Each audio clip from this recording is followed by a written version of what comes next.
Good evening, everybody. Welcome to Dire Bear, and welcome to Falskallan Nights. Before we start playing our game, we're going to go through some quick announcements. We want to thank Heath at Lucky Dice Cafe in Huntsville, Alabama, for helping us support him and everything else.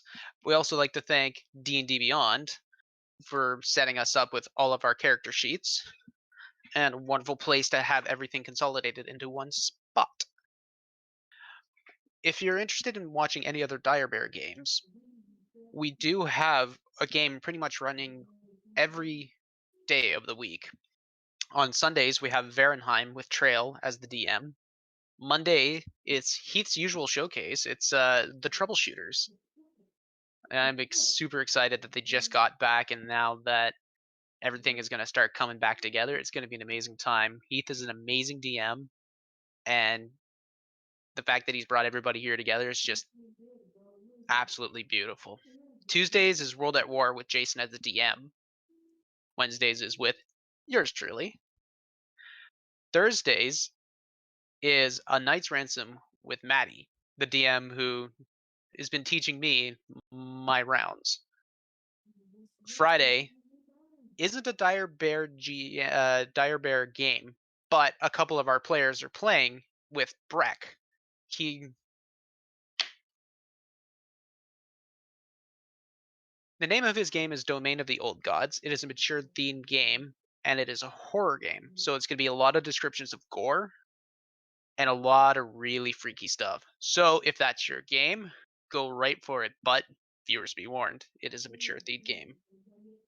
And Saturdays is Stolen City with Alex as the DM. Now, let's get on to our game. Last time, the party defeated a pair of elementals and that had suddenly appeared in the middle of the Midsummer Festival, causing chaos and destruction. With the festival area on fire and the chaos starting to die down, the main question on everyone's minds is, what caused this? Let's start. So, you guys are hearing the crying, and you singled it out to a stall. The area is still very much smoldering, the smell of fire, and because of some of the guards got roasted pretty good, you're smelling burnt flesh and leathers. It's not exactly the most pleasant thing in the world.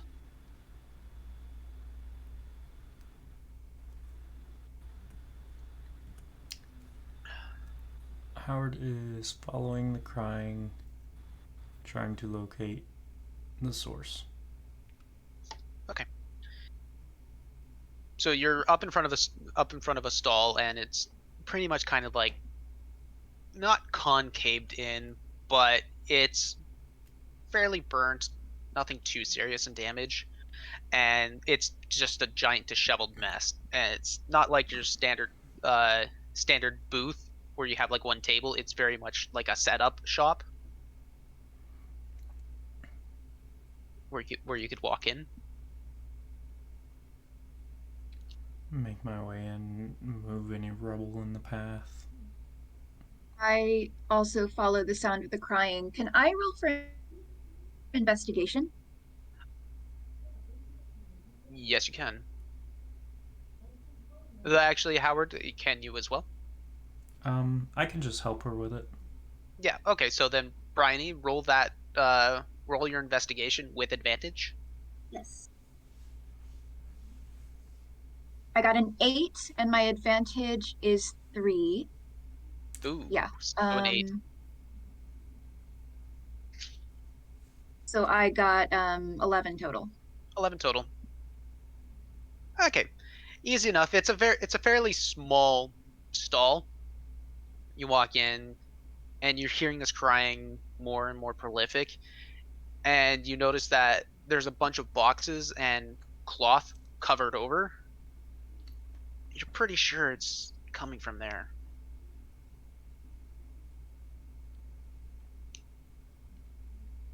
I lift up the corner of the cover over the boxes and peek underneath.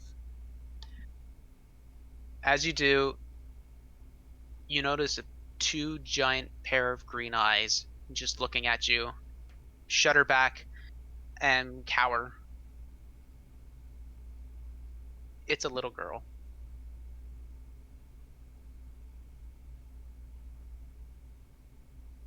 Oh gosh. I'm not used to being around Yeah. kids. So Hey, are you hurt? she's just like, crying, just cowered and fairly scared, and Aw. just not really responding. I think you're muted. Yeah, I guess. Oh, Thank you. Sorry, I had background noise. oh. Spleen's gonna go up, kind of like from like Madagascar with Alex alive, where he's like, "Hi!" showing all his teeth and scaring the little creature. I forgot his name. Maurice. Make an No. intimidation check. Oh no. Hi! You're safe. Nothing to worry about. Intimidation. That is 15. Wow. That was really hard for me to count. 15. Mhm. The girl stops crying, looks up at you, and immediately starts scrambling. As she runs right into Bryony's legs and just holds on for dear life. Aw. As she comes out of that whole blanketed area, you get a better look, and all you see is like, you see her green eyes, but like a mop of strawberry blonde hair and like little pigtails, and she obviously looks dwarven. Mm. And so she's wee. She's a real wee girl, and looks to be like 6, 7, 8.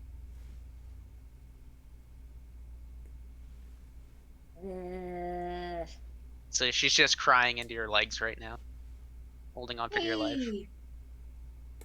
I like awkwardly pat her head once. It is okay. Here, darling. Would, would this Yeah, I maybe like help a little? And I offer a ration. A ration? I Oh, I begin trying have. to gently pry her off of my leg. Howard It's is like, just giving Bryony a sympathetic look. okay, so you're giving her a ration, but like, what ration? Is it just a giant blob? Describe to me this ration. Oh, it would have been Or some dried meat that I picked up along the way. so you're Or offering her like jerky. a piece of jerky? Yeah. Make a persuasion check. All right. Where am I here? Oh, 11. 11? Mm-hmm. She's crying into Bryony's legs. You're trying to offer. It's just, you're getting the feeling that she's just not listening. She's just absolutely, this whole situation is quite scary. Well, I'm out of ideas. Next. I was not expecting the group to have no idea what to do with a child. Any dwarven parent material looking people around? Make an investigation check. Oh my god, did we just get our own NPC? No. Oh, that went all over the place. 13 plus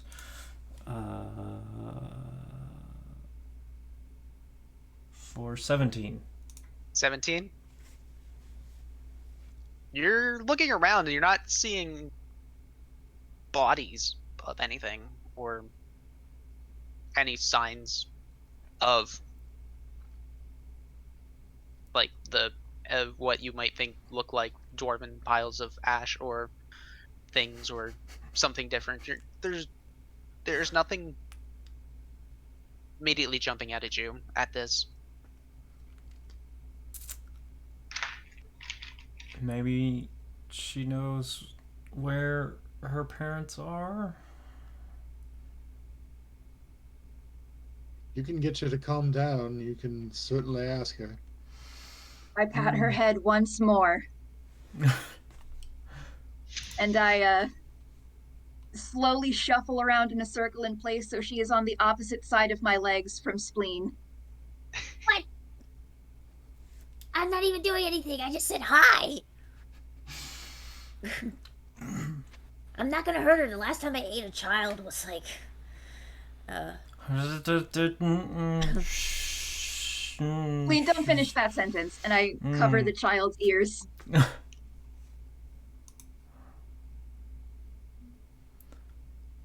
Let's see if we can distract her with something.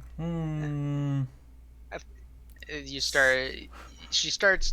She keeps crying, but you're starting to hear a little bit of words coming, and it's like, I just want my mama. Oh. I just want me ma. Let me die. Do you know where they are? No. I'm not gonna do any of the weeping because that's just gonna be.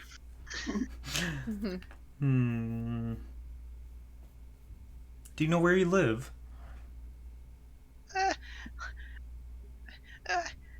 Always told me. Iron Bridge. Iron Bridge. Remind me, how far are we from the Iron Bridge district? You're in Noon Square. Iron Bridge district is a neighboring district to the north. So it's generally, it could be fairly close to, a couple miles, given how giant that district is in its own right. All right. I look at the others. Do you think we should head to Iron Bridge? Could you take us to your on home? your shoulders? Wait, me? Yes, she seems to have been not scared of you compared to the rest of us. Would you recognize home if you were near? Yeah, I would. Would you like to follow us and find your home? I just want to go home. And she starts crying again, like more inconsolably. Follow us. Okay, and I take a few steps over towards Howard and Halsterion, the child clinging to my legs, so I'm kind of limping and shuffling. You're doing Let's the try pirate to leg. get to Iron Bridge. You're doing the pirate leg thing. I'm doing the stanky leg. Yes, let's. You guys turn around. And walk out that stall.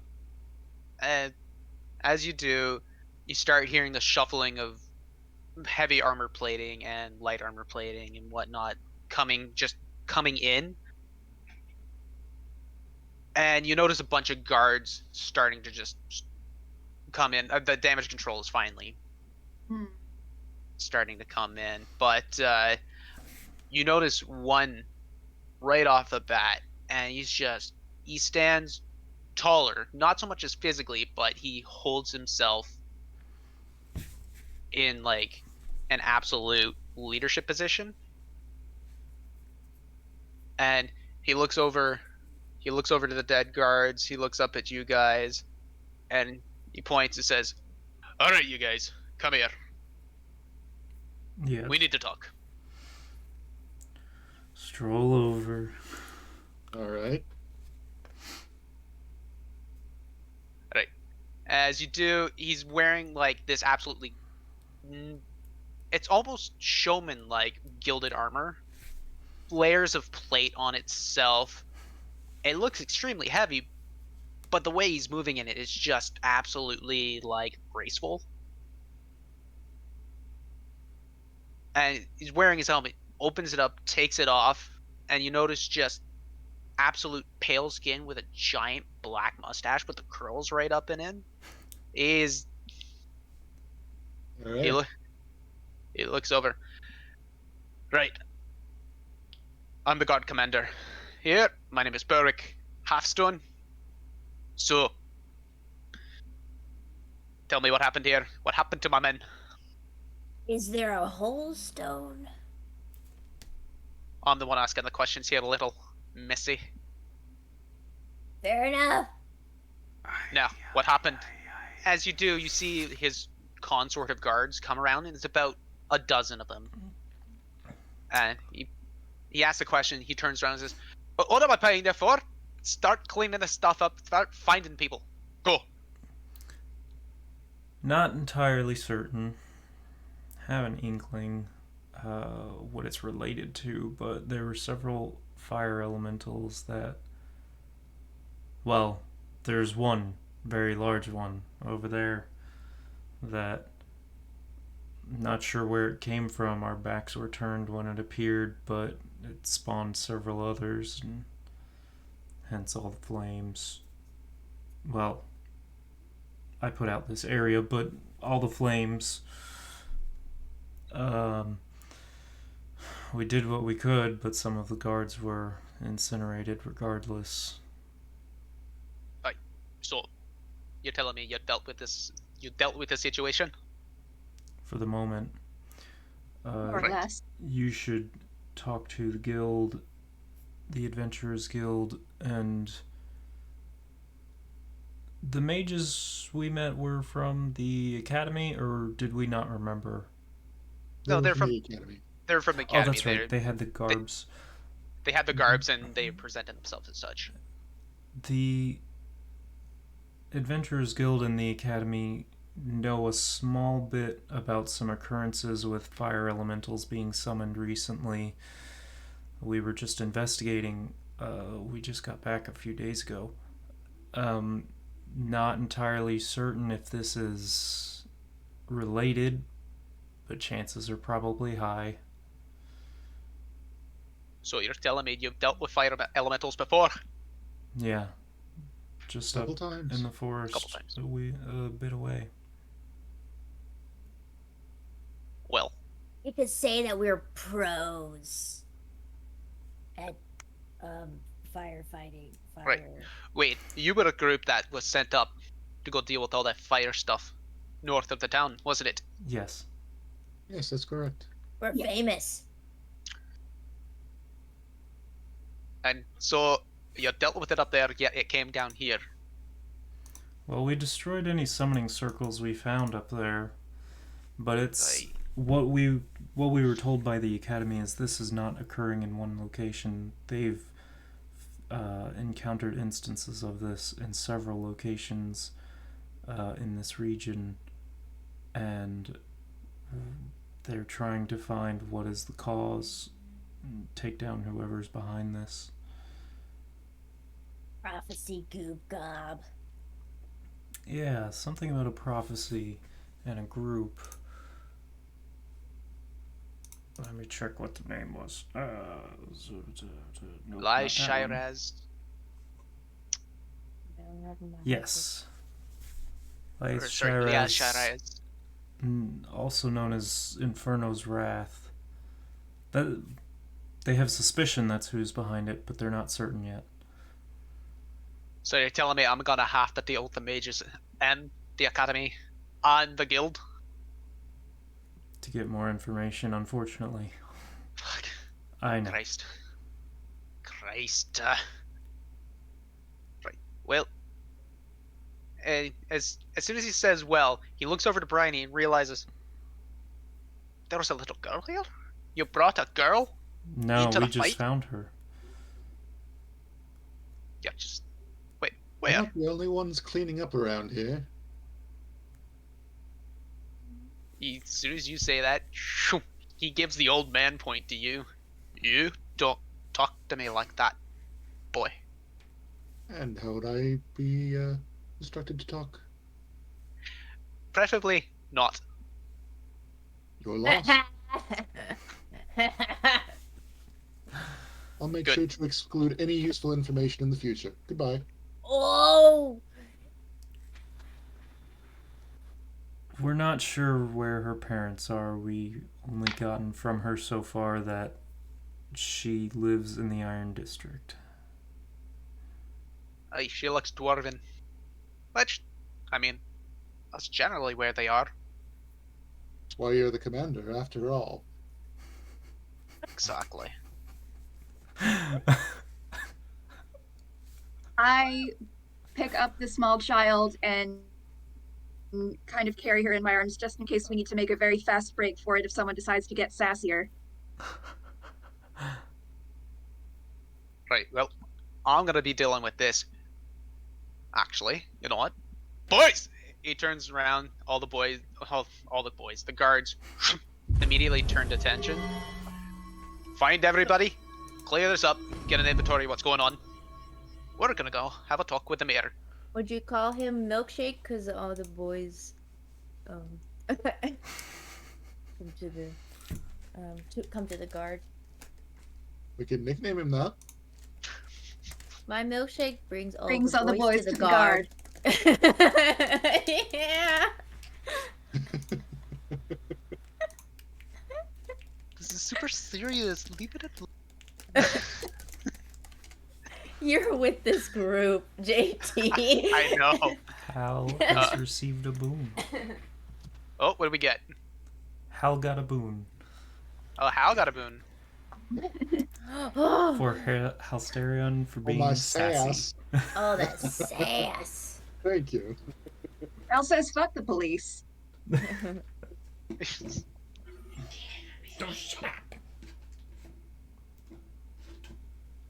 Alright. The guard commander sends his guards to do his whole inventory, and he says, alright, you're coming with me. We're going to go talk to the mayor. I know where he is. And they start walking. You guys start walking towards where the giant elemental was.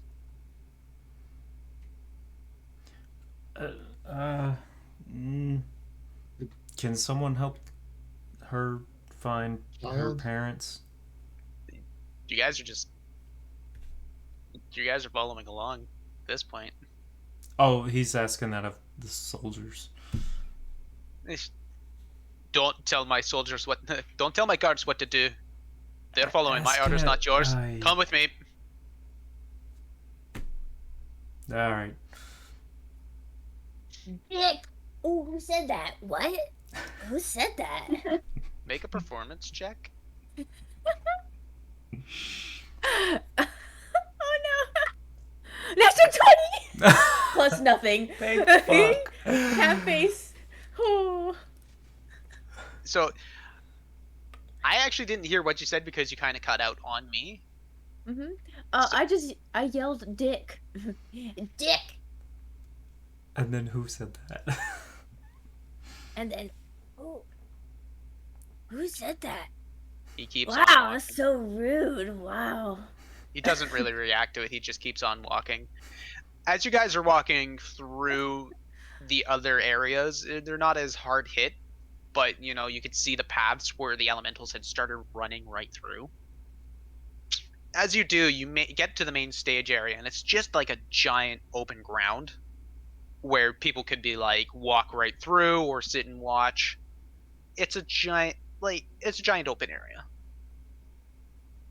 As you do, you see Mayor Carpland talking to the Brandish Bards, and so it looks to be a rather relaxed conversation of what's going on, and you're getting the kind of gesture that they're explaining what they saw.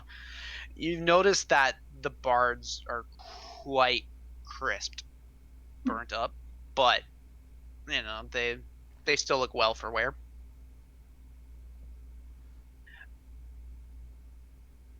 Berwick starts walking you guys right up. Mr. Mayor, we have other people who've dealt with other elementals here. So, do you have any questions for them? The mayor turns around, and in his elven stature, he turns around, and it's rather graceful. Practiced diplomatic movements. Did you see what went on? We didn't see where they came from, but all we really know is that there's something connected to something that the both the Academy and the Guild, the Adventurers Guild, has been looking more Investigating. into. They go down well when you're attacking them with ice magic. That's good to know. Well, I know this This- sounds maybe stupid, but like when we were out there and we were fighting them out in the wilderness, there were summoning circles. What if there was like a secret circle in town? That's a very good question. Were you the group that went up and Yes. dealt with everything up north with the fires? The one and only. I got reports that there were summonings up there as well. I never got. Huh. So you're saying they're in town? These people? I don't know. I'm Perhaps. just saying if they Must be. just showed up and popped here. Either it wants to be part of the festival, or there's weird cult people, and maybe a circle. I mean, it could be a festival Or- trick gone wrong, but I'd be surprised if it weren't Or it'd be connected. both, that Very they're unlikely. here, but they wanted to go to the festival. As you guys are talking, and you say it could have just been random. You said Brecken, the leader of the Brandish Bards, pipes in. Hey, yeah, when we were playing up there, there's nothing. We really didn't say anything. There's just people going left and right all the time. It was standard fare for a festival, really. But there was a giant flash, just an absolute giant flash. I was blinded for a couple seconds. What about you guys? And the rest of them nod their heads in agreement that there's just an agreement.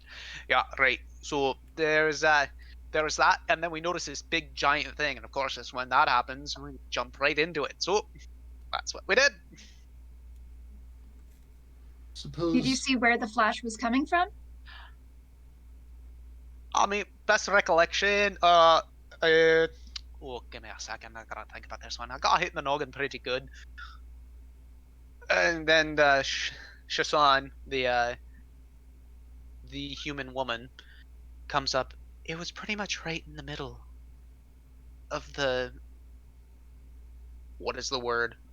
Oh man, in the middle of the stage area, like so Hmm. the crowd, like the stage Thoroughfare. ground.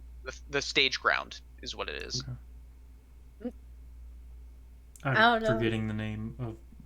It's okay, but you know what I'm talking about, like just right in the I middle know of you- where the crowd is. Mm-hmm. Can we go look at the stage ground? You guys are standing in the middle of it. Oh, well. Oh. We look down at the ground. I mean, now that they say that, everybody make a perception check. Let's see. Numbers.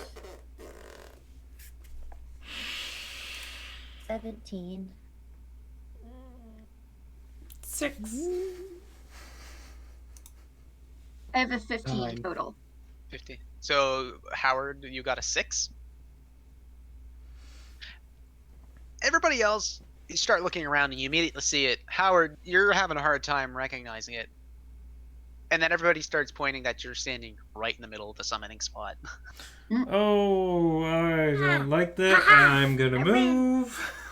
And it's just a giant charred ground, but because of all the commotion and everything moving around, it's been kind of pushed away because it's all dirt.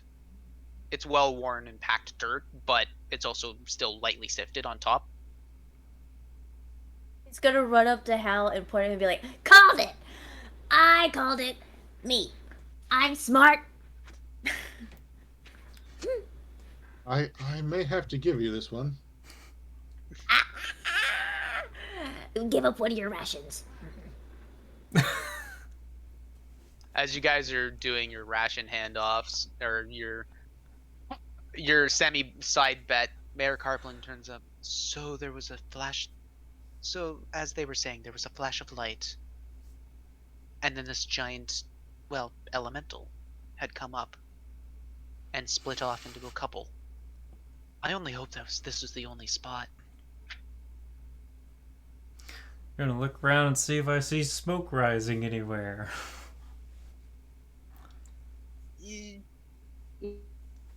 Yeah, I have a bad feeling it's not going to be the only New spot. smoke. No smoke. Everybody roll for smell check. Yahoo! Oh It's- boy, Oh, my favorite check. natural Yeah. 20 is 23. Ooh, What would be a smell check? Perception. I'm sure. Oh, I'm like, what? All Um, senses, including magical. Roll for horking. I got a 23. 26. You're smelling it Damn. around. You're smelling around. Other than what's immediately in the vicinity, there is whiff of heavy fire from other parts of the city, but it's hard to pinpoint because of the wind direction. Mm. The wind direction's coming from the east, and so you're getting a good feeling that it's coming from the military. Well, there's a lot of smokiness in the air for it just to be this one spot. As everybody's looking around, Carplin looks. Oh, is that your child? Did you find her? Oh, we just found I found her. Can I keep her? Well, I mean, I didn't think an elvish woman, half elvish woman, would have a dwarf for a child. Come, give her here. Hey, he reaches It's his called hands out. love, you dipshit. If she fell in love with like a dwarf, and she did the do, and As you did the start baby. talking to the mayor like that, you feel a metallic backhand hit you straight across the jaw, and you turn around, and Berwick is looking dead nuts, dead like the death stare right at you. You walk your turn with the mayor. I wouldn't do that. You're going to provoke her. I've always wanted a mustache.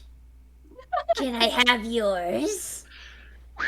As soon as you make that threat, he does a whistle, and you see a bunch of guards just come right in. Best be picking your battles wisely. Can't fight this battle alone. That's too I'd bad. say she's harmless, but she means well. Mayor, I really don't like this group of people. And so, Not my fault you're so sensitive. God, the day I get silence. And she's just eating that ration. was that the ration meant? Oh wait, no, never mind. I was gonna say, was that the ration meant for the little girl? It's like stealing a ration from a It baby. absolutely was. Man, it is hard to manage all these voices in my head right now. I know. Same. I deal with it every day. All right. Back on track. So, Bryony, do you give the child over? I have a mistrust of any established authority figures in like a societal role due to how I grew up, so I kind of pull her away and go, "We were taking her ourselves." That's understandable. I thank you for finding her.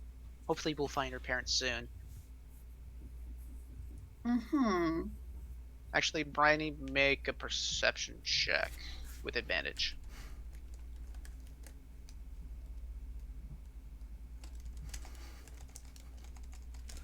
I got an 11 total. An 11. Really? Yeah, keep in mind my advantage is +8, so I just rolled a 3. Putting you away. Oof. Ooh, that's a bad die. We gotta I know. we gotta But it's cure cute. that. It's my favorite. It's pink. Honey. Just because it's beautiful doesn't mean it rolls well. I should just send you my first dice set, the pink ones, because they roll like magic. You guys have converted me into a full believer of lucky dice and non-lucky dice. Yep, It's I all only a give my matter of good. are I they only balanced? I only keep my good ones in this thing. Fair.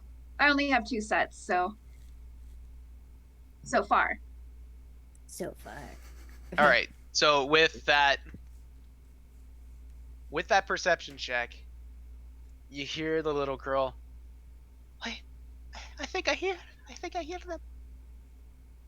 As you start listening a little bit more, you start hearing like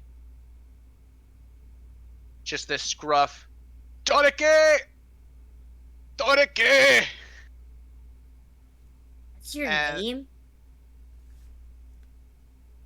And like a softer, Torike! Torike!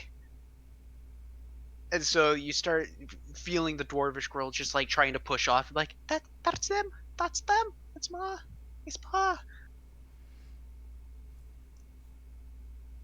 So Oh, do you let enjoy. her go? Who you are.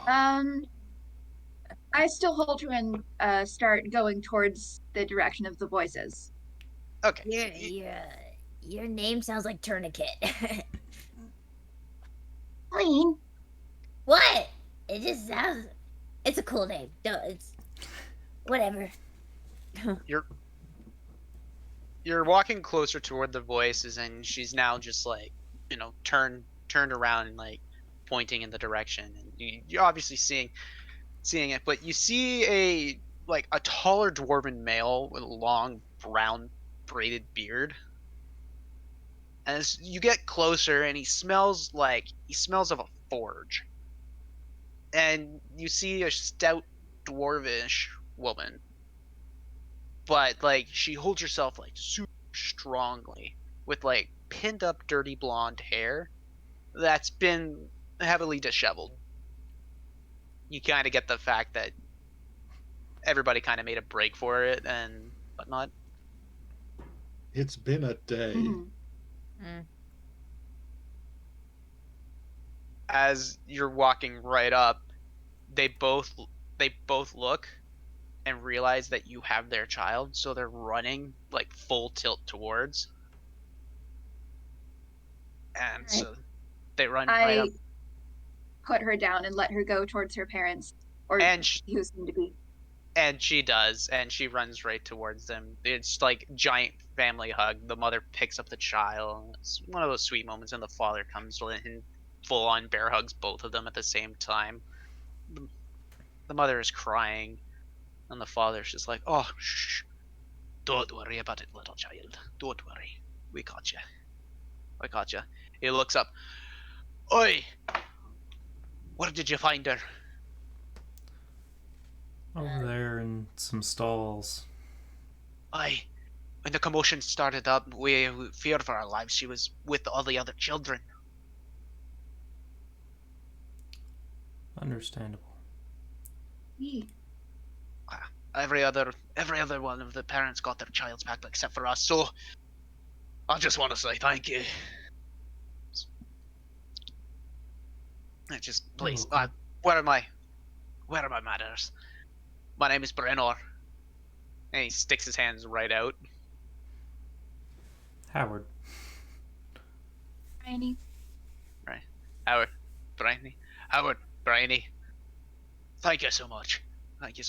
This is my wife, Gilleth. And she's holding your child, and she says, "Thank you."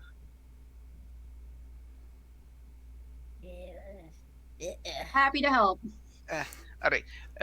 If you're ever in the Iron Bridge district, come find my shop.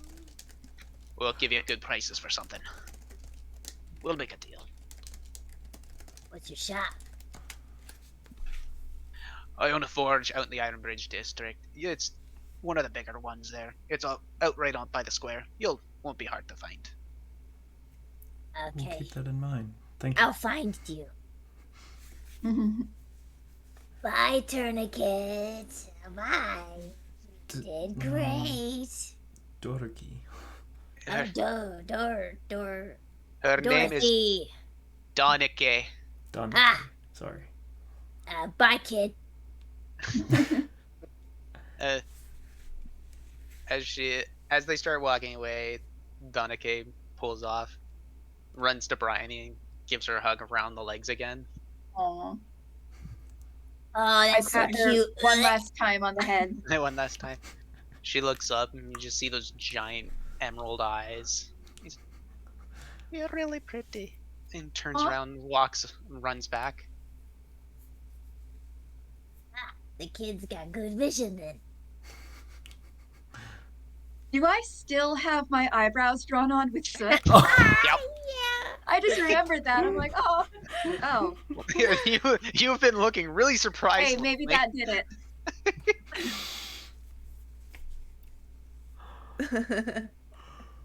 So the Queen mayor, looking at a career as a makeup artist.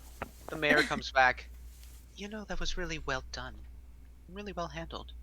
Thank you for saving that child. I mean, what else are we gonna do? Leave her there? That's what badasses do. You're right. That is what badasses do. Yeah. But the more serious issue is, I feel like we have more fires to deal with. We'll send our guards, heavily armored now, to go deal with them. But if you have been dealing with any of this sort of thing, we're going to need more information. I'm Well, going to call the academy and the guild, and we're going to all have a meeting. is the guard captain still within earshot? The guard captain. You look around, and the guard captain is kind of keeping an eye, but he's obviously, like, he's managing his guys back and forth, so he's hard to tell if he's within earshot. Gotta lower the voice a little bit and try not to be heard. So, no offense, but, you know, he seems a little pompous. Please just make sure that the guards are aware. Because I don't know if he will. Just kind of indicating. Their armor isn't as big a factor as making sure that they have something to help them against the heat. Douse themselves in water, use water as a weapon, ice, whatever they can do. If they have any mages, don't Yeah, a stand suit there of and get metal armor is incinerated. basically an oven against a fire elemental. I also have questions about your evacuation plan. Are your citizens educated on underground shelters and foraging in the forest for food should they need to? Howard, make a history check, please. Shit. Oh, Brian. Well, Bryony will get to what you're just saying. It's just I love that. two things at once. That's a 1. What bonus do I have Oop. to that? Oh, I have a +4, so it's a 5. +5, but that was a natural 1. Yeah. Oh, buddy. When you say, you know, if they have mages or not, you're pretty sure they have mages. And Bryony, when it comes to evacuation plans are all in place around here, but this was a festival. Things tend to get a little more chaotic when there's more free range happening, especially with crowds. And when one person starts running, the rest do, and that's when the herd effect happens. Stampede. Exactly. We can't control chaos, as much as we would like to know. But I'm going to be calling a meeting with everyone. I would like you all there since you've been dealing with this yourselves. When is this meeting going to occur? I'm going to run this tomorrow at noon. We all need rest. And People where- need to start cleaning up, and we all need to actually eat something. You have to eat something now. You fought hard. Thank you. And he puts his hand on your shoulder, and when he does that, you get a sense of just Like, it's not a hostile act or anything. You actually get a sense of. Thank you. That was the best advice you've ever given. We should eat. That's the one thing my mother had taught me, was after something big happens, always eat. I will see all of you tomorrow. And Oh, before he goes away, he pulls out a couple of iron rings, and they have his insignia on it. Just show this to the castle guard up in the military district. And all of you know where the mayor resides and where he does a lot of his business. It's not a giant fortress, but it is a castle that has been repurposed from when it was a kingdom into more of a democracy. So this is just the official invitation. it's like the government building of the town. Exactly. Alright. We will be there tomorrow then. Excellent. I will let my secretaries know, and they will bring you to the right spots. Until then, have a good night. He turns around, starts walking away. He starts wandering off into. He just starts wandering off, and you see his crier come up to him, and they start chatting a little bit, and they're off. Well, food then? I could use a break after that. Once he's out of earshot, I whisper to the rest of the group, I bet they have no plans for the Graboids or the Rapture either. What kind of town is this? I don't usually follow people's plans. I just make my own way. I mean, you can solve it by, like, beating it up first before.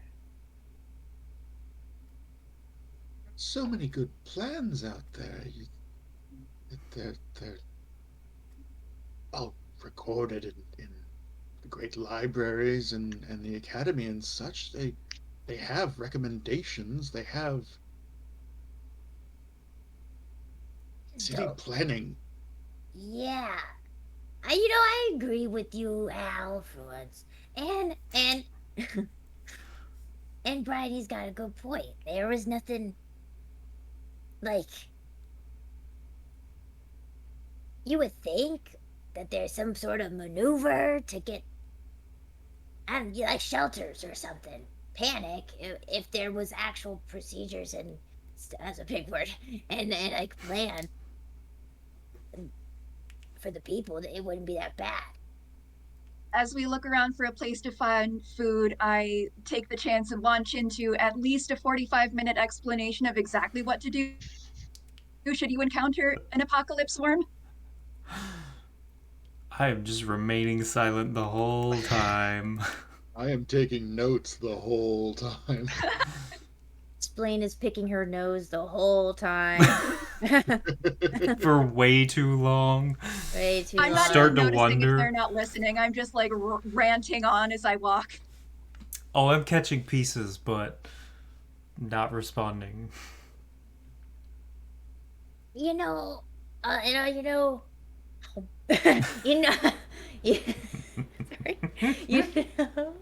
Damn it, what? No. Sorry. I just sorry, I was gonna imagine that.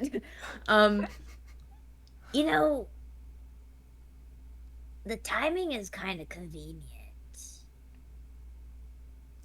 You mean during the festival? Yeah.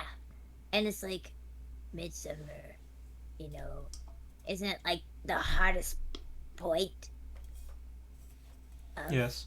summer? Like the I peak of it, briefly pause. The peak. Are you implying that we'll have less problems like this in, say, a couple months? It'd be kind of stupid to be like, fire in winter. That can be just as dangerous. I mean, snow melts, refreezes into ice, people slip, go into the Yeah, but sewers, like and don't come out. frost. What?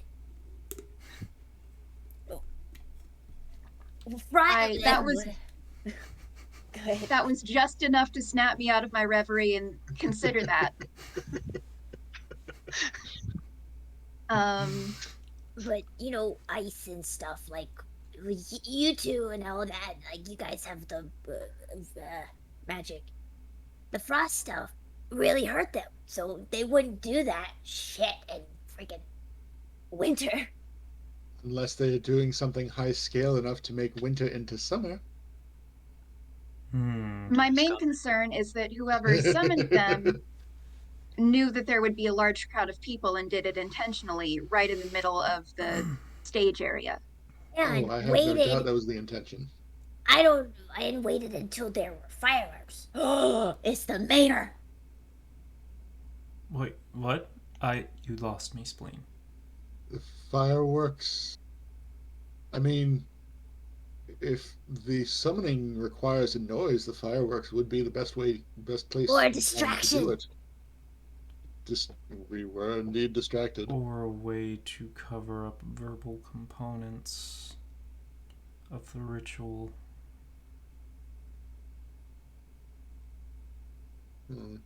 You think it might have been someone who camouflaged themselves in the big crowd? I'm not Well, sure. That's a lot of duh. people. It would be so dumb being walking around robes going, oh, baby, booba, ayo, wee, and like all creepy. You're gonna be suspicious. Like it's going out for hunting. You're not gonna wear your bells and whistles out in a hunt. You're gonna blend in with the environment. Why would you not bring a duck whistle to a duck hunt? I could do that with my own hands. Why do you? Wayne, can you sing the magic song again? Ebabo, ego, ayo, wayo, ayo. Careful, she might summon something. Wayo. Wayo. Thinking about it, we should have sketched that circle. We can always go back. Howard, make a... No. You don't have to. The notes that you had written down does have a detail about the summoning circles. It was the same as the others.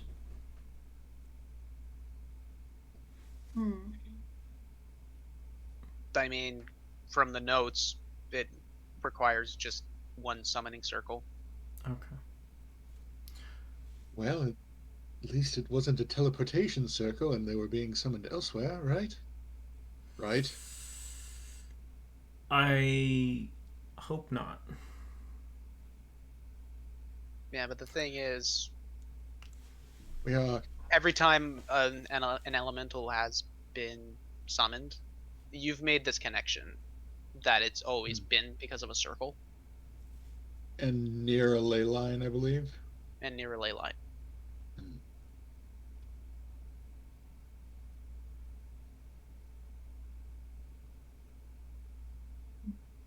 Not trying to hold your hand, just giving you the friendly reminder that this is what you do know. Right. We're dumb. It's okay, And my band of awkward. idiots. Well, let's get some food. This was more of like a walk and talk. You've been walking to a place trying to find stuff, and as you keep walking and you're looking for be open, it is, I mean, as much as it is midsummer, a lot of stores are closed because the festival is open. Yeah. But you start walking around, you get back into Mead Meadows, and the first decent place you see open is still a bit of a dive bar. As I feared.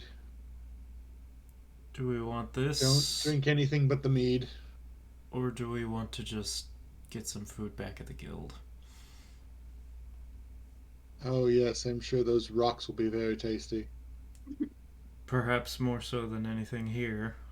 It'd be better than half stone. I don't think he's near us anymore, Spleen. Okay, great. You're a dick. Half stone. Eat my ass. He was You a just bit of an hear- ass. You just tear off the echo off the walls. Dick, dick, dick. Ass. Ass, ass. I'm an idiot. You're an idiot. Yes. Oh, that's awesome. Well, I'm fine with eating here, since we're here. Alright, I guess. You walk into the dive bar, and immediately you get the stench of like stale mead, ales, and like it feels like it hasn't been cleaned in a while. And you start walking like the sticky shoes. Oh, Yeah, like the sticky shoes with a little bit of the crunchy stuff because somebody didn't bother to clean up the peanut shells. oh, as soon as he feels that, Hal freezes. He just stops walking and turns on his heel and leaves. Yeah, that's probably a good plan. I'm gonna follow him.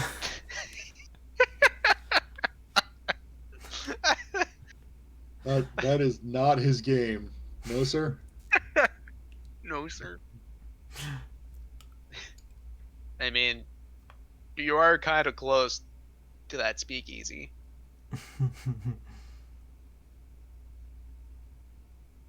I suppose we could try. All right, but you're buying.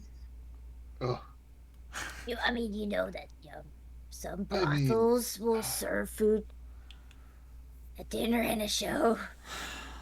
Spleen, if you really want to go to the brothel... Wait, hold that thought. If you go to the brothel tonight, are you going to be awake in time for the meeting? There's a meeting? Wait, there's a meeting. How about brothel tomorrow night?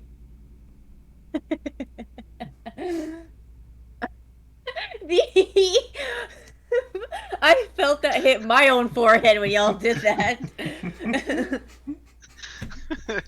The group and the DM collectively facepalms. yeah.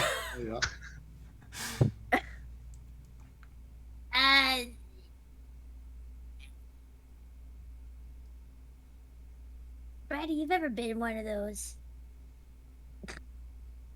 What? A brothel? The way you're saying that makes me not want to. What? Come on, you'll love it. No. Oh, come on. Hard no. Hey, what? Please? I start doing a light jog towards Howard and Hal. Guys, help! Back me up here. Please, come on. Well, It sounds like she wants a traveling companion, and I don't think any of us are up for it. Up to it. we have somewhere to be in the morning, Spleen. Hold off until afterward. We can be hungover in a couple of days, and whatever you'll be hungover for It will be be up to a you. great bonding experience. No. I'm gonna keep walking. No. Worry on the face.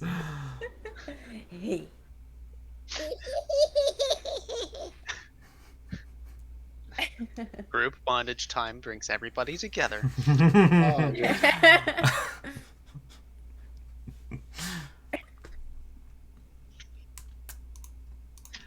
So, what are you guys doing? Are you guys heading Moving back to the guild, on or to the are you heading speakeasy. to like the elderflower wilted berry? Yeah, that. I, Mm-hmm. I suppose we're going to the elderflower. If we're not going to the guild, we're going to the Fine, elderflower. fine. Then we won't get like the entrees, the entries, and we'll just get the apps. Do you I'm mean not sure if I should be Yes. impressed or terrified. entrees? No, it's entries. It's literally spelled.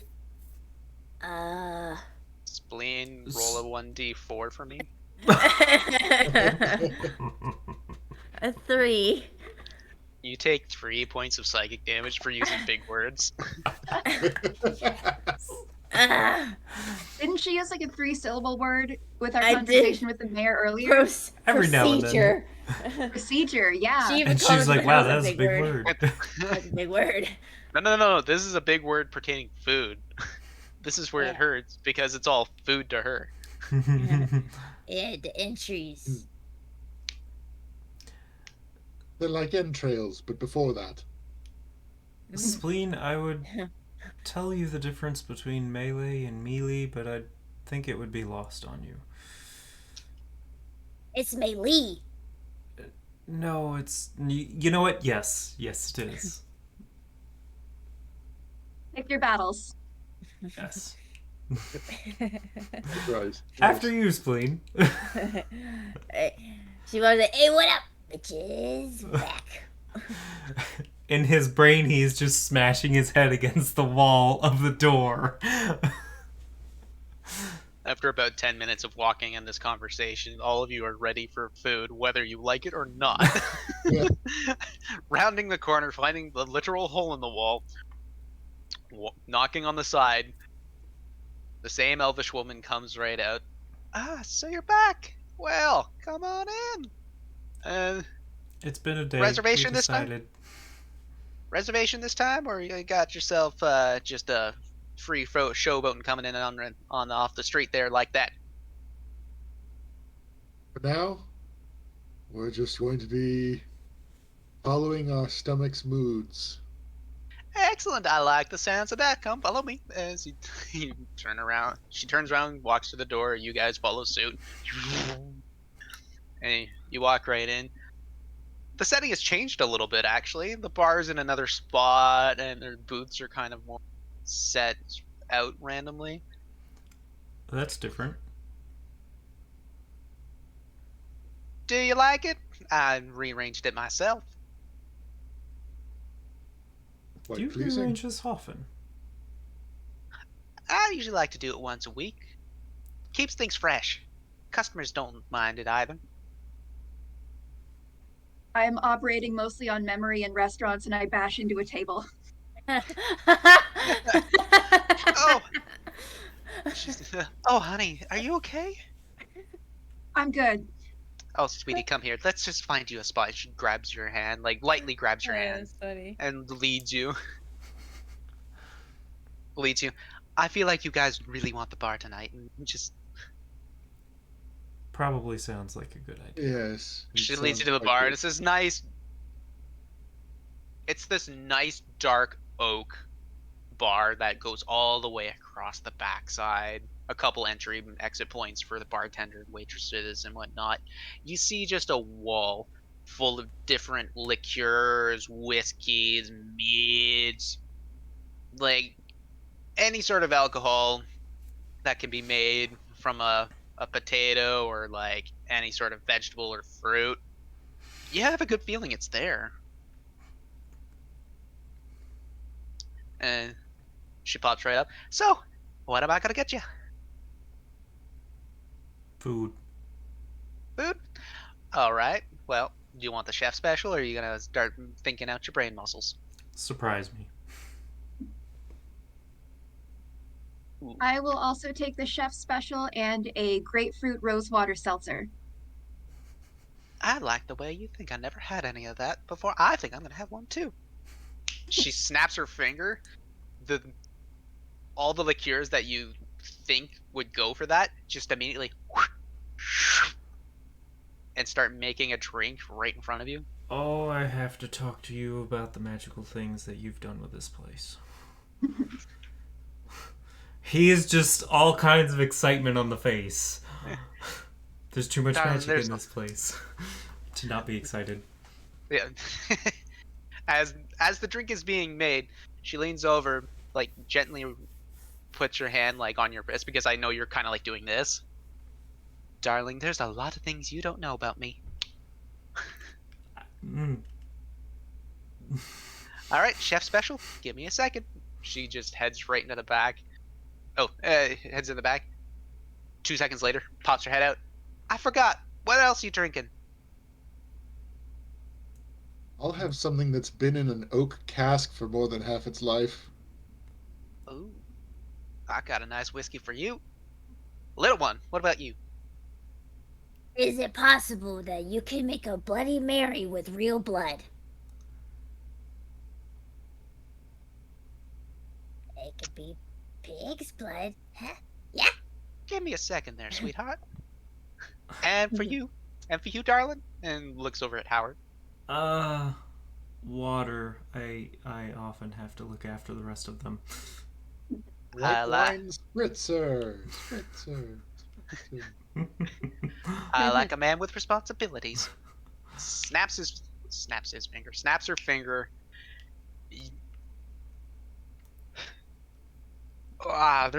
It's been a day for me. There's a lot of voices you've gone through. Oh my god, this is terrible, and I'm loving every second of it. Halsterian. Immediately, a crystal glass comes right down, like it flies right off the shelf, lands right in front of you, just absolutely gentle, as violent as it looks. Then you see a whiskey bottle come from right underneath, and it is old looking. It is really old. It starts pouring. You don't even know what it is. You take a quick look at the date. Holy shit! It's a 300-year-old whiskey. Uh-oh. It pours itself. Pours. You get yourself a triple, a 3-finger neat. Oh my. Wonderful. 3-finger neat. Water. Another glass comes out for Howard. Comes right out. Water starts coming in and pouring. It's just like this magical Fantasia effect going on. And for Spleen, nothing comes out, which is really weird. And then you see the waitress. You see the waitress come right on out. She's holding it in her hand. I didn't have any blood readily available, so I had to find something myself. So I hope you enjoy. Puts it right down. Where did it come from? That'll cost extra, darling. Oh my god! Wow. She takes a big gulp. As you do, it is irony like blood. But you Oh. taste the vodka and the spice. It tastes like a Caesar, but it just smells bloody. And tastes it too. Oh my god. It is absolutely what you would think perfection is. This is perfect. This is perfect. I think I'm in love. Oh shit. She's gonna down the whole thing. Down the whole thing, right on. This is You gonna be a do long that. night. So, who ordered chef special? Who ordered what food? I think we all just We all said do a whatever. chef special? Yeah. Chef special.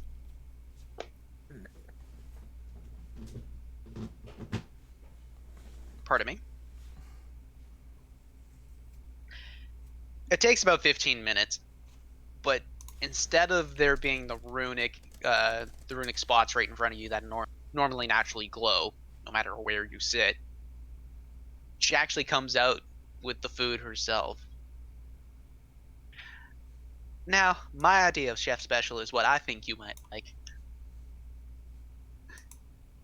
Goes over to Howard, and it's all these like super leafy greens, a couple thin, real nice slices of steak that have been like charred but not well done. It's a super like high class fancy restaurant thing. Goes over to Bryony. I got the feeling that you were very naturey, so I got something a little more homey for you. We got some wild boar for you. Puts the plate down, and it's basically like homemade mashed potato, boar, like wild greens. They got the gravy going on. It's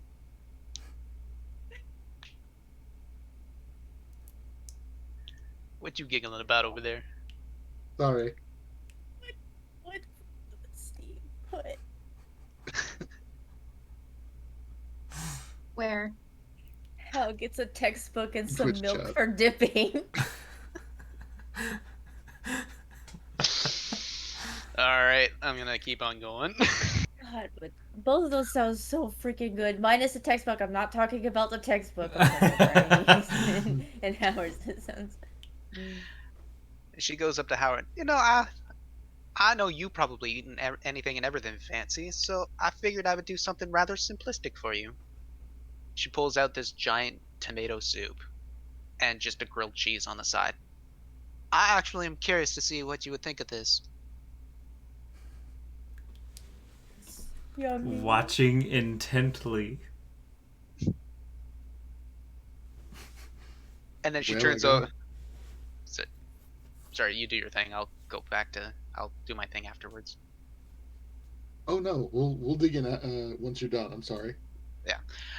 I will better describe it. It's tomato soup, but there's parsley all over it, a dollop of goat cheese right in the middle, and you're ladling it around, and it is thick. It's not like this watery soup. You get the hint that there's actual like rice and a couple bits of fennel in it, and a nice bay leaf. So like this is spiced really nicely. She turns over to Spleen. Darling, I know you'd probably eat anything and everything. And she just snaps her finger. The rune lights right up.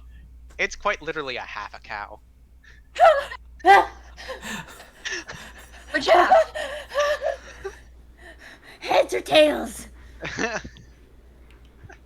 I was thinking like a right half or a left half. Oh shit. So both. Oh my. Oh. I'm in love. This is heaven. Oh my god. Gee, just goes and digs in. Bon appetit. She turns around, walks out, immediately snaps her finger, and a bunch of waters come right out. And it's in like those classic plastic restaurant cups that you always get when you go to a diner. They all seem to have that one set of cups. Yeah. Yeah, they're like frosted. Old frosted. Yeah, the frosted is either they're like the red or the white's got the Pepsi logo. Yeah. Every single time. Exactly. Howard is just slowly enjoying the steak and such while side-eyeing the shit out of curiosity towards Hal. He's lightly dipping, nibbling, sipping. In that order, multiple times. Hal, this is probably the best damn thing you've eaten. And you've eaten a lot of high class stuff. But this is actually like Here. including here. But this is just it's hitting all the right spots on your palate. And you're actually getting a nice flavor of like cayenne and curry with it too. Oh. Definitely making me hungry, and I just had dinner. You asked me to describe your food. I'm gonna do my best.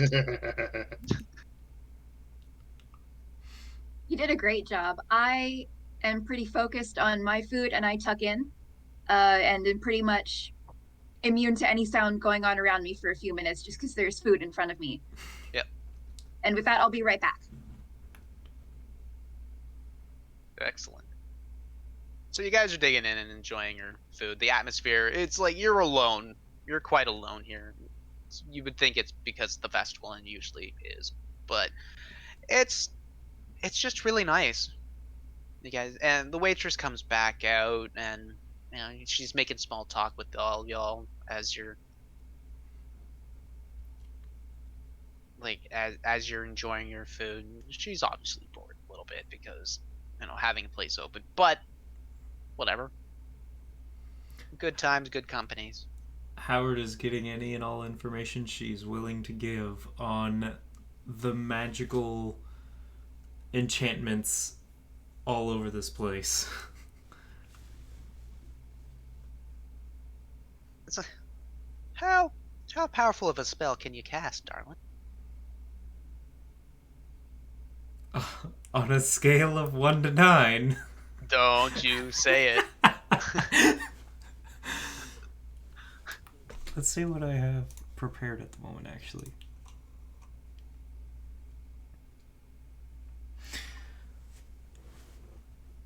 Well, this is probably one of my strongest at the moment. And he's going to swirl his hand a little bit and conjure 8 small orbs of fire in the air around them. And cast Melf's Minute Meteors. I don't want to fling them anywhere and damage your beautiful shop, but this is one of my strongest at the moment. She opens her eyes. I see. I see. She opens her eyes, and you immediately recognize that it's an identify. And her eyes go through the different colorings, and it goes right to. I would assume that's an evocation spell. I believe so, yes. Yeah, and it goes immediately red. I see. Huh. See. So you're an evoker. It tends to be what I'm good at. Hey, everybody's got their own natural talents, especially in the school of magic. I just do a lot better with illusory magic myself. And a little bit of summoning here and there. Illusions. Well, of course, this would be impossible to do all this by myself. You're very good. Exactly. It was quite easy to find a hole in the wall and then just go from there. You select your clientele, you find the right people to talk about the right things, everything goes. By the way, the food and the liquor are quite real. You'll be feeling all of this.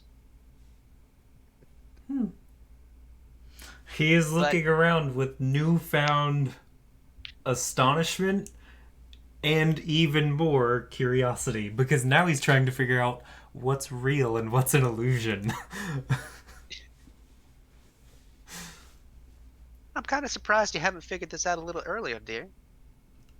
I've never been great with illusions.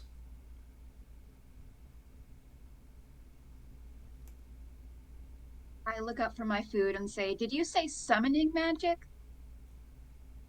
Yeah, of course. I'm able to send things for very short distances. This is how I'm able to send food to people. I see.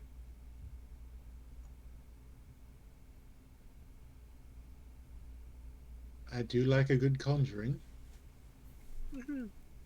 I used to be pretty good about summoning little things, animals, sometimes a demon if I felt like it, but I just stopped doing that, and I figured it was too much of a hassle to deal with, because eventually they would just start running amok everywhere. And the guild really doesn't like that. They sure don't.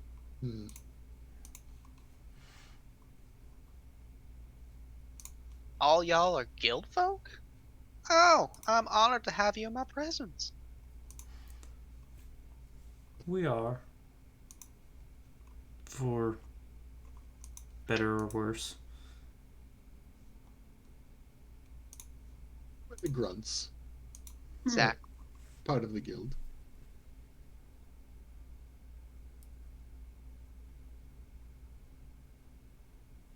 How? What if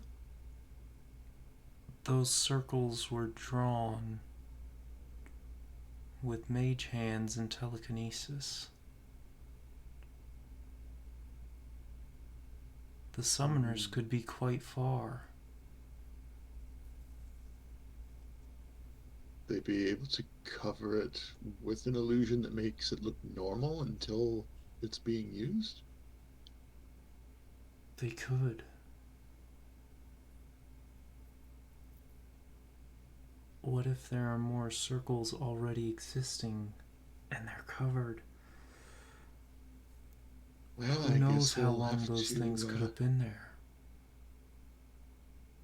We'll have to be detecting magic fairly often around the city then.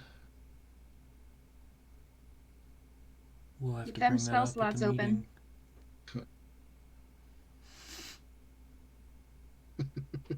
We'll have to mention this at the meeting tomorrow. We very much should, yes. Oh, where'd my accent go there? Are you saying this like aloud, more hush whispered Oh between no, each this other? is out loud, like a sudden realization that he's come over and just complete distraction from what he was talking about before. Are y'all talking about what happened outside tonight? You've heard already? Yes, we are. Yeah, we are. I thought I noticed a lot of fire coming around, and some people were running.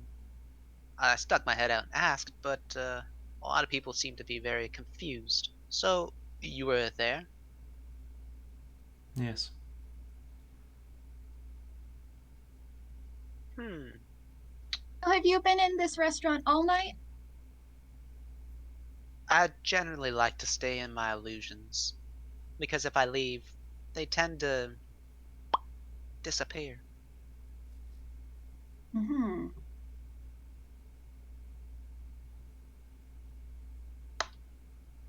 But Enough.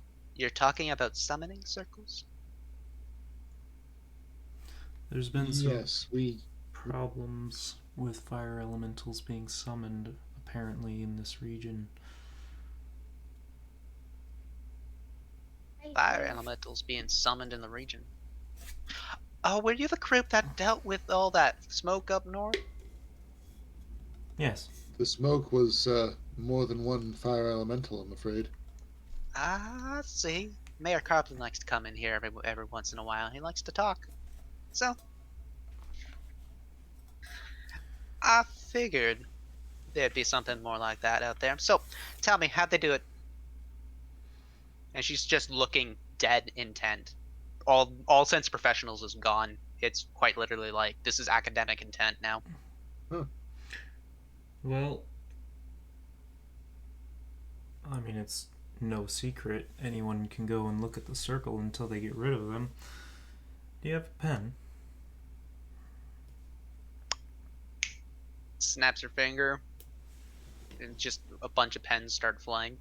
Pick one of all you like. There's like peacock, heron, like all your Grabs Yep. something that he can write on without writing on her bar and just starts drawing the circle out. You don't have to worry about the bar. I can easily clean that up. If Remember. you insist. Remember, it's all in here. True. Also, real quick, we gotta hydrate. Hydrate! Yes, we did. Spleen wants to make an inside check on the whole, like, it's all in here. Like, is she actually eating a cow? Make an insight check.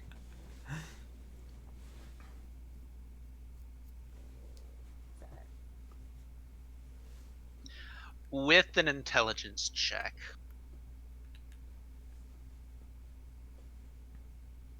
So, Because are you asking this or are you thinking it? I'm thinking it. Then make an intelligence check on top of that, please. Okay. Well, then that would be an 8. So 8 for the intelligence, and what was the insight? Oh, that would be a -1. Oh wait, insight. What is my insight? So that'll be a 10. A 10 and an 8. Yeah, because I rolled a 9.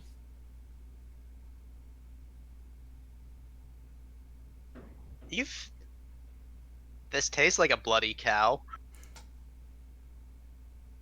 This better be fucking real.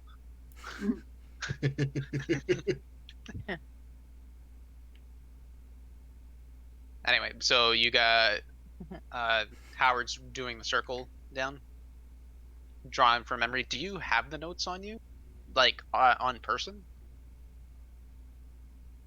Because I know you made a Probably. secondary copy. Yeah, and I'd have it in the bag, the bag of fire resistance. So, yeah, I do. Cool. She looks it over. Standard stuff. That's all that.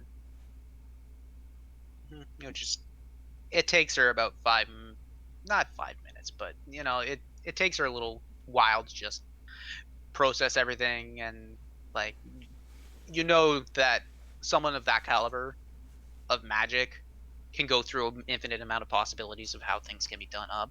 Yeah. Interesting. Huh. I mean, it's pretty standard stuff. And you're telling me that you stopped a bunch of summonings up north with all this. What kind of material did they use for the summoning circles? Did we see what material was used for them? Well, a couple of them were. You found a couple that were done in dirt. The original fire elemental that you had fought, you didn't see any evidence of a circle. Okay. So you assume that it kind of got burned up. Okay. I will tell her that information. That we've only seen ones drawn in dirt, except for one that we didn't see any remnants of it. Do you describe the area? Yeah. Okay. That one probably got carved into a tree then. If you're telling me what was right. There were a lot of trees burning. Which also gets rid of the evidence. Mm-hmm. So that's a bit of a smart move on their part, but stupid for not knowing how to control it. Well, they had gloves that seemed to give them some edge, but clearly didn't work. As soon as you say gloves, I believe it was bracers. Oh, Either bracers, way. that's right, yeah. As soon as you say, like, bracers, you see your eye cock and twitch, just like, bracers? You telling me they're trying to control these things? It seems so. That's what it looked like. Huh. I knew there was always talk of that sort of thing, but nobody was ever successful. Doesn't seem like a smart endeavor. Truly. I mean, the first guy that you saw makes sense why he got burned up. Y'all don't know Ignan, you're gonna get your ass burned hard. Mm-hmm. Why do you think I only control regular flames? Well, magical, but not sentient. Mm-hmm. That's the way to do it. You conjure it yourself, and you only deal with the burns that you have to deal with.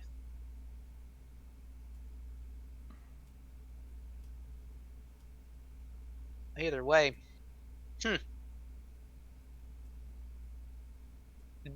Did you also explain that there was a bigger, like a giant elemental that happened tonight? Or Yeah. did you Yeah, you explained told her everything? that the circle was larger, and so was the elemental.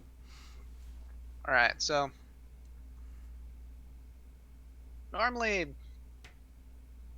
like, both Halsterian and Howard know that a summoning circle is like the material that you make it out of definitely helps with the power. Mm-hmm. Or like what you carve it into. So for something to summon a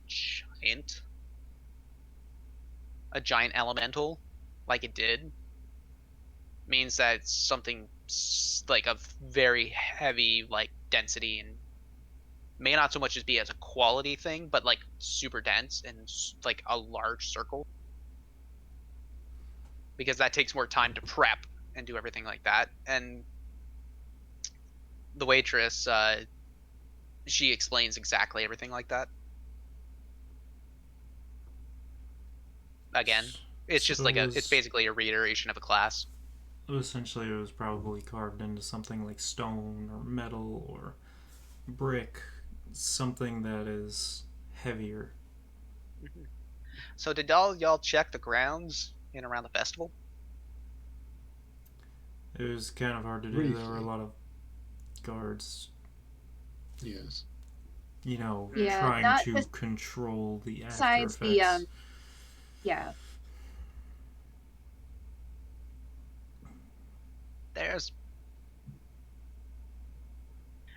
I suggest y'all might want to go back there and take a harder look. You might find something because a summoning circle that summons something that large doesn't get destroyed that easily. You think there might have been another? Another summoning circle? Other than the one on the stage. Well, there's always the possibility, but you don't know until you find it. It's worth a look. We don't have anything else to do tonight. What do the rest of you think? I think better sooner than later.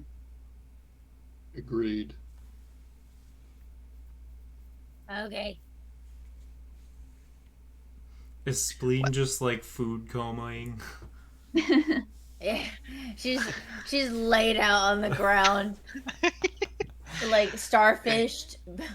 Yeah. A little bit of a little belly bowl because she ate a lot. Oh god, food coma. Basically, the way I see it is as soon as the waitress snapped her finger and a half a cow came up, all I can imagine was the raptor scene from Jurassic Park.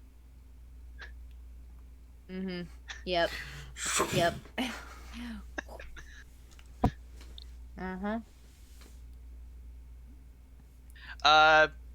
Yeah. So you're pretty much sprawled out, all food comed. Bryony, how you feeling? I've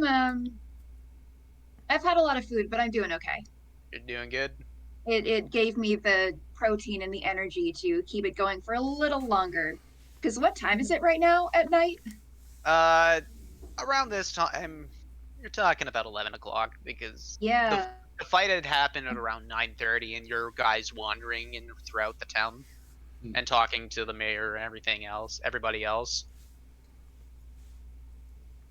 Yeah.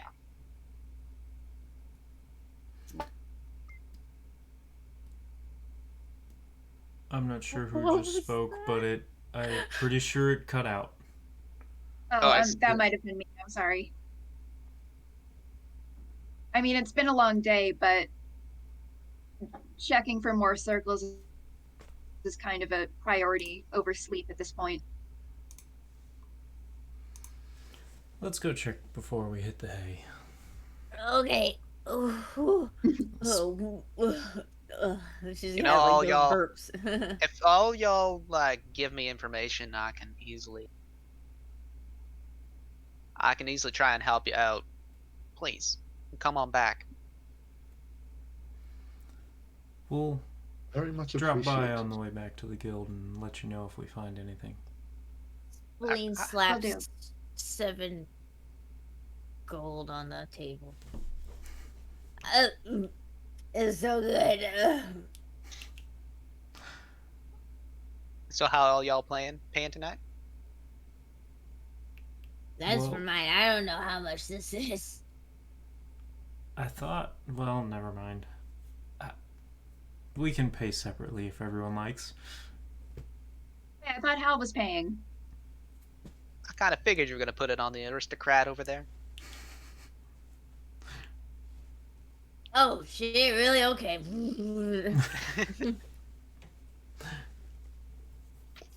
Wow, Hal, you're a pal. Line of credit, back on the family line. For now, thank you. All right. She writes a check, puts it down. She writes a receipt for you. Slides it. Face down. Exactly. Thank you, Hal. Sign what I need to sign, take what I need to take. You flip it over, it's about 150 gold worth of food and drink.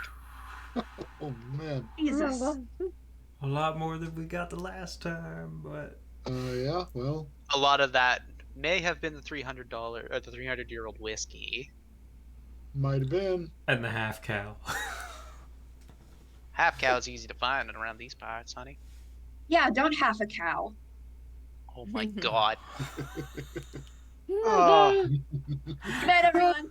that's so good. Oh, Thank you for God. coming to her TED Talk. As you guys get up and leave, you feel the magical invigoration. You feel very rejuvenated. You gain all your hit points back and all your spell slots come right back. Hell yes. And Right. you get a d12 of inspiration on top of it. I'm not gonna make you guys spend that money. I mean, Even though we it's did it. I know, but here's that's a now. hell of a note for the future. That will come back. the new bloods always collect their debt. It'll bite somebody.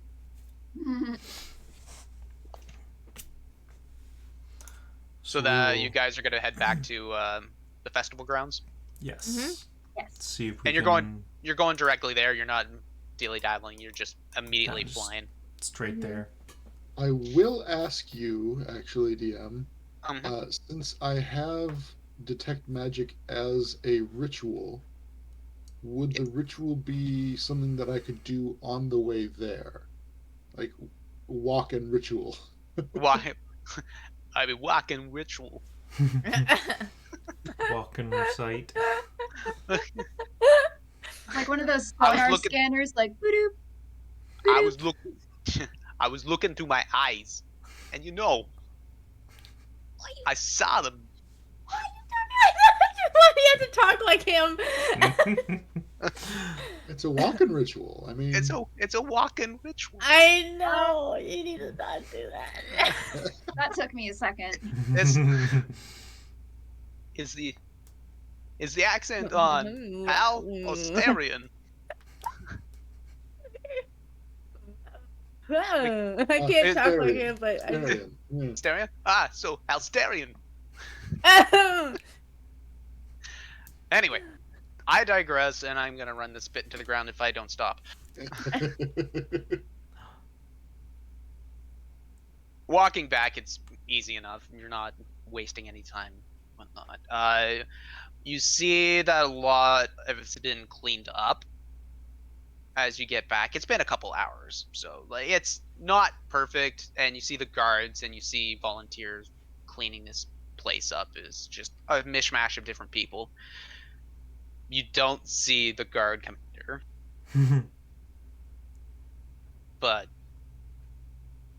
yeah, you don't see the guard commander. What is it that you guys do? Taking a closer look at the summoning circle and what it's carved into, and looking around the area to see if I can find evidence of any other circles carved. Yeah, generally looking around the circle. Righty. Oh, I had a cramp. We were speed walking. My side. Bridie, do you have an empty bottle? Maybe we should scrape up some of it and we could bring back to that lady and she can look at it. I have a what? I'm sorry, you cut out a little bit. Do Empty you bottle. have an empty bottle? We can scrape up some of the stuff on a circle and we can have that lady look at it. Maybe she'll have an idea of what it is. Sure. And I pull out a small empty glass vial from my bag. There you go. And Oh, we gotta hydrate. Wait, no, it's that. Oh. That's Oh, the that's old the one. old Previous one. That's the old one. I finally look at You know chat. what? My apologies. I'll hydrate I mean, again. we could do it again. Let's do it again. Thanks, Never a Charles. bad time. Woo! Mm. Thank you, Black. Abyssal Cake. There, got you covered. I'm gonna wait. Oh, that's Juju. I thought that was again. I was like, Oh. I thought it was Juju. Oh, damn it, Just gonna Traz. drown. That's the end of the Damn show. it, Traz. Nice, Traz. Give me a second. I gotta go get some more water. I still will always be mad at Wise Guy and Yep. Otter because I said I have to go to the bathroom, but it wasn't break time yet, and I didn't want to miss anything and stuff. And So they're they were just like like- spamming hydrate for me to keep drinking. Like, y'all. Evil. They're like, go. And I'm like, no, I don't want to get up yet. Mm. So evil. All right. You were Traz. Welcome Alright, back. now, my hydrate. And the other one.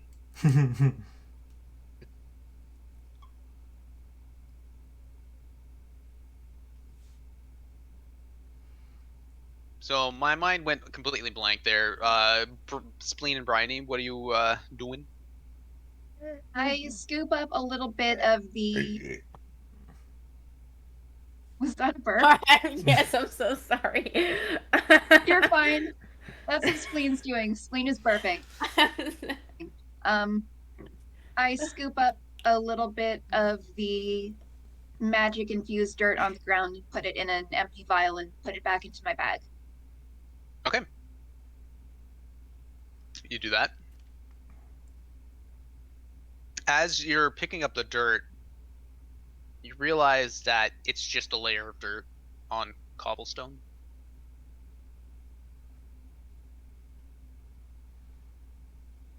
So there's like nothing magic about it and nothing to be found. I didn't say that. This looks like dirt on cobblestone. I look at it for a second and go, free dirt. Oh, I got a job.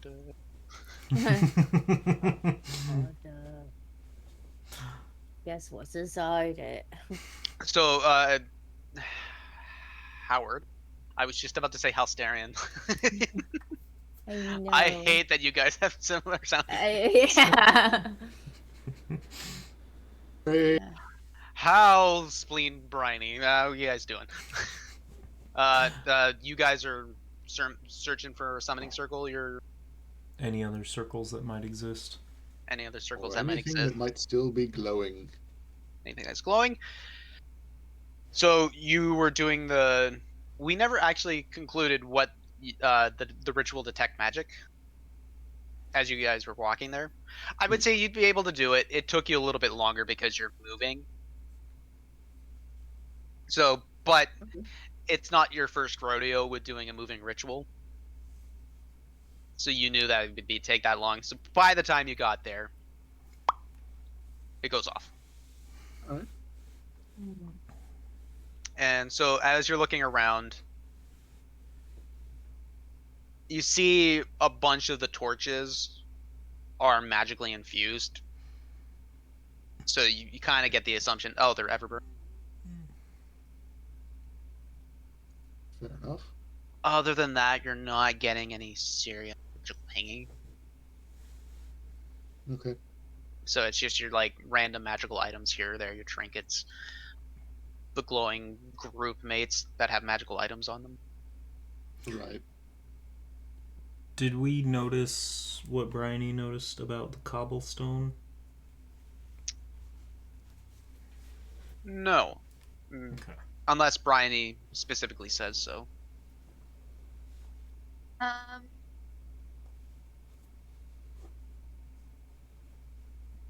No, I mean, I'll just say, I've got a jar of dirt. I've got a jar of dirt. I guess what's inside it. I'm adding it to my inventory. Jar of dirt. Jar of dirt.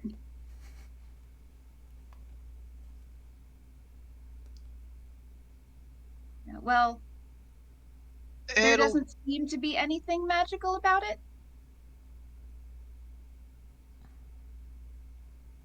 no. there's nothing seemingly magical about it. And I tell Howard and Halsterion that. I mean, Halsterion has his detect magic up. Night bright eyes. His light brights are shining. Look with your special eyes. As Bryony holds up the jar of dirt, there's a very faint magical aura to it. It's super faint.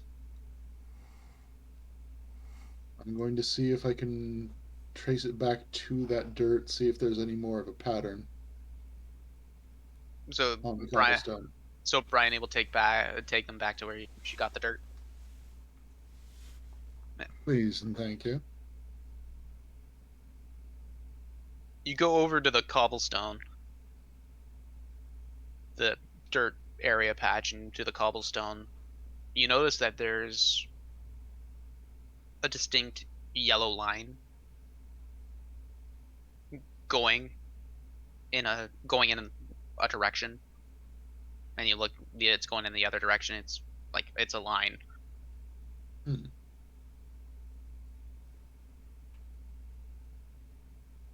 And it's Well, I'm going to follow a direction. Yeah. And like you look one way and it's going towards a bunch of stalls. You look the other way, it's going through a bunch of other stalls. If it was following that one direction, you don't know until you'll uncover things.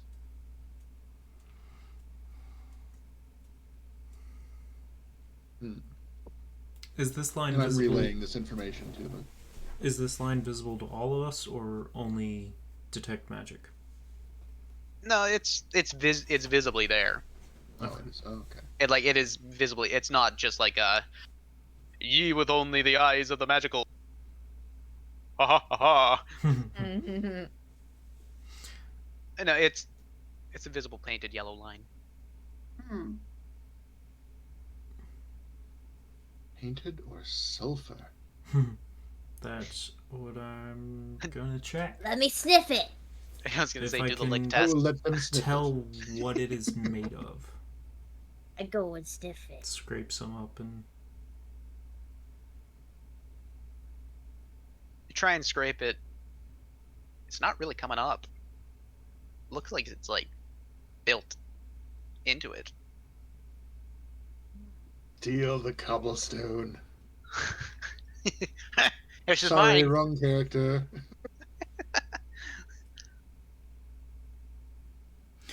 how big are the cobblestones, each individual stone? Yeah. About that size, maybe a bit bigger. That would make it actually conceivable then. And how jam-packed are they in there? It's fairly rutted because it's been a main area. But overall, not. They're about, quarter to a half inch. Bits of dirt and spacing apart. Yeah. And like you start uncovering a little more and you start noticing a bunch of these other cobblestones have that line going right through it as well. I'm gonna take a look around, see how close any of the guards are to us.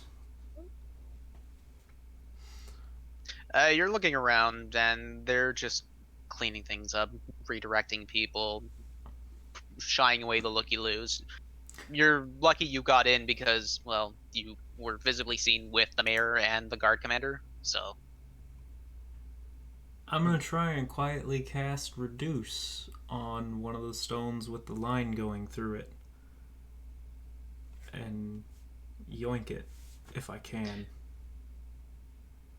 While it's Easily. shrunken. You put your hand over it, you start muttering the quick incantation.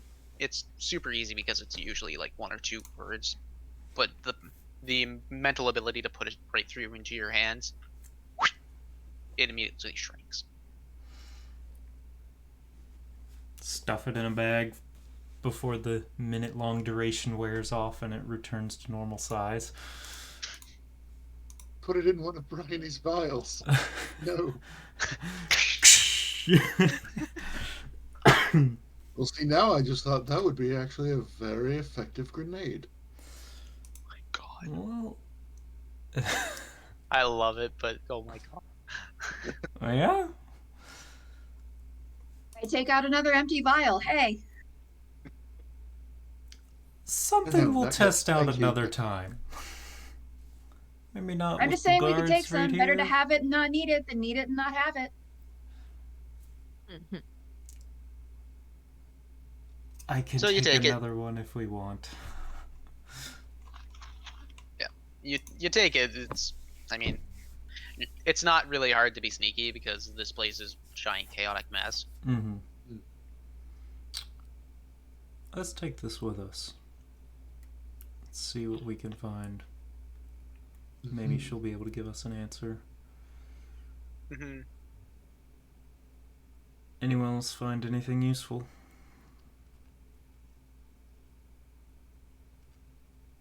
Howard and Halsterian. Maybe Bryony. Bryony, did you study the circles at all? The summoning circles? Like No, what not really. That was mostly the nerds Howard's jam. All right, nerds, roll roll an intelligence. Right, check. nerds. Oh boy, my favorite. Dirty Apparently it 20. was. Okay, one more. Clean 20. So a natural 20 and a Dirty 20.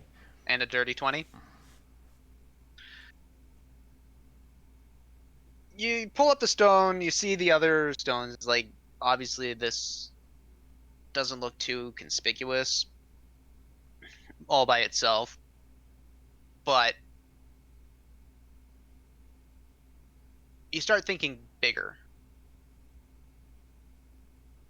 Like, if that's a part of a summoning circle, maybe, and it's pointing through stalls and everything else, and that the fact that like the stage and the stage ground is almost perfectly circular. That's This town is a why problem.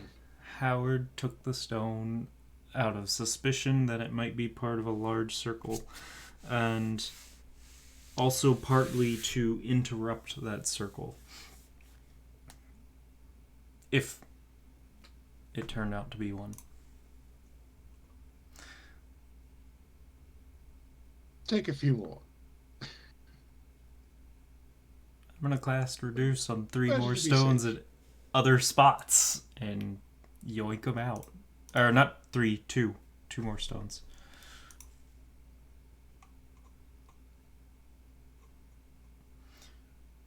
And depending how heavy they are, one of the bags I'm holding is now kind of heavy. They're about it's a decent sized brick. It's about 3 to 5 pounds each. Okay, it's not terrible, but It's not terrible, but inside out You bag can- of devouring has a little bit of weight in it. Could you turn it back outside in? Wait, what? We don't need the stones, we just need them gone. Well, I'd Well, Like we need to at least one. study them a little first. Yeah. Let's go see Very that well. shopkeep. We'll use our pocket garbage disposal later. Yeah.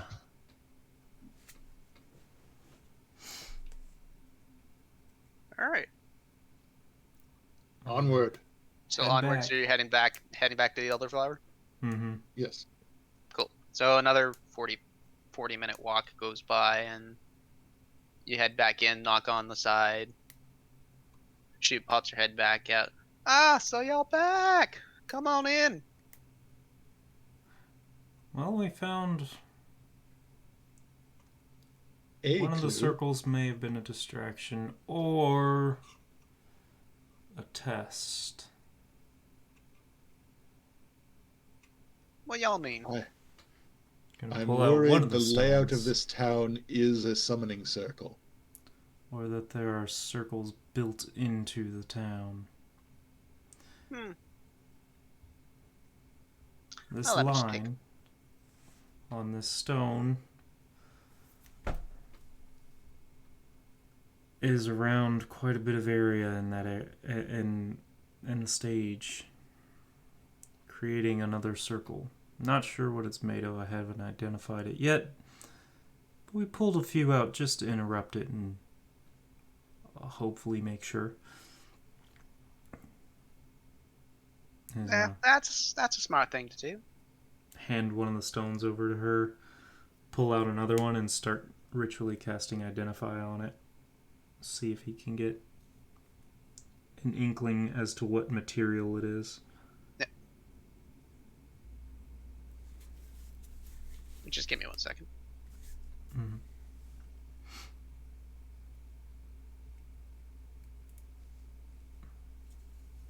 Okay, so you start ritually casting, and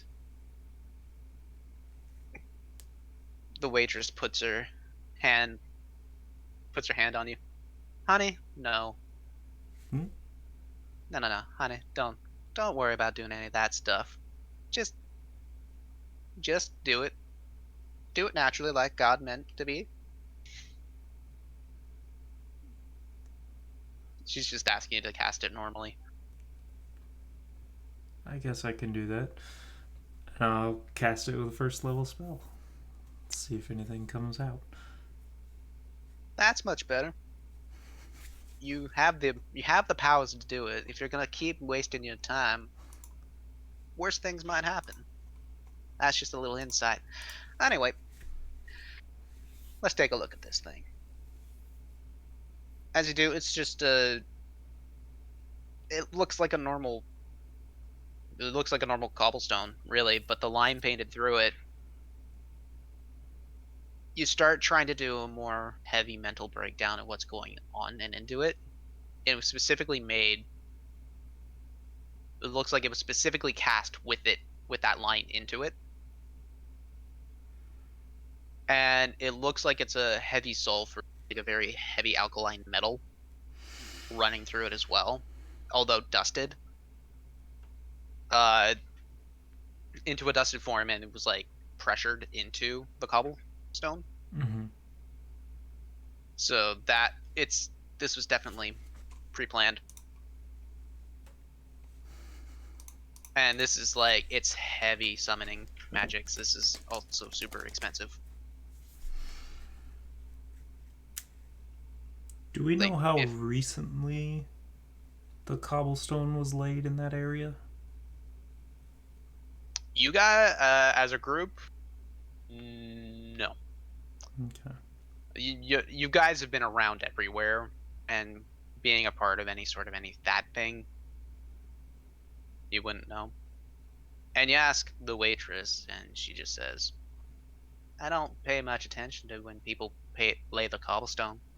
Don't really leave the meat meadows, personally. Understandable. Troublesome.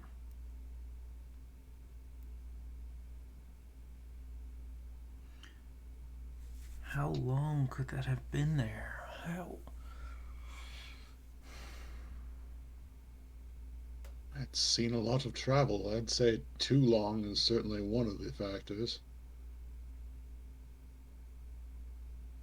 This could be a very, very big problem. Well, we can always find that information in the town's records, or maybe they have it at. I don't know if we should go to the mayor for this or not.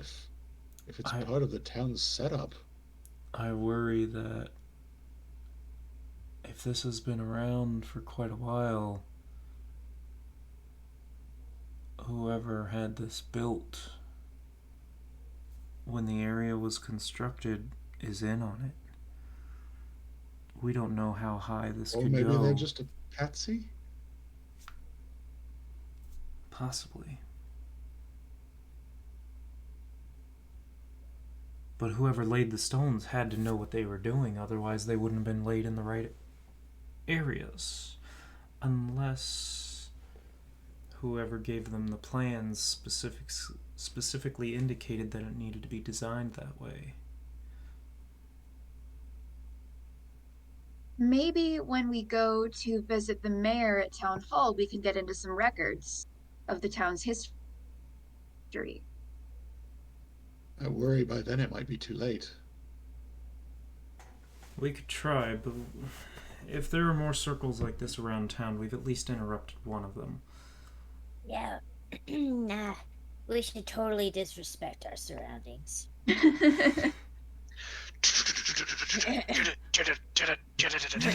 Yeah. That's Spleen's theme song. Disrespect your Well, surroundings. It's getting late. We shouldn't try to do anything right now. Unless you're all up for it. I mean, Mm, after that meal, I feel great. Me too. Think we can order something with caffeine? Of course. I have an idea. Of course, darling. And she turns around. I'm gonna do this one special. And turns around, pulls out like this neat little contraption. I was like, I'm gonna boil my own coffee. I normally don't do it myself, but sometimes you just have to get your hands dirty. Oh yeah, we're gonna need something strong. Oh, how strong am I talking about? I got a special Anver blend. We got something from Solness. Maybe Santa Hill. You know what? Surprise us. Ooh, I like a good blend of both. Pulls out a couple beans. You can't distinguish the two of them. Yeah, these two. She starts whipping everything up together. Wait. Goes out in the back, comes back with a spice rack. It's like a little bit of this, a little bit of this. Ooh. Actually, Bryony, make a nature check. Okay. Let me see my modifier. Okay. Fanciest shellac we'll ever drink. I got a 23 in total. 23. Oh, you're recognizing all the spices that she's putting in there. It's a little bit of Anver and cinnamon. You get a little bit of cardamom, a little bit of black pepper, allspice, cinnamon, and the piece of the resistance, just a little pinch of salt. Yep, salt and coffee. So where I used to come from, there's this one thing that the tribe would make. I don't really know the ingredients, but it came from some sort of monster, and it gives you energy. They called it the monster. We're on the same wavelength tonight because are you once I talking get my drink, I pull out. Oh, what? No, sorry. I was interrupting you. You keep going. I mean, Lord knows I do that enough. I pull out a little bottle of something that's very bright green, pour it into the mug, and go, shh. Oh, I look at the group and say, if I die, remember me well.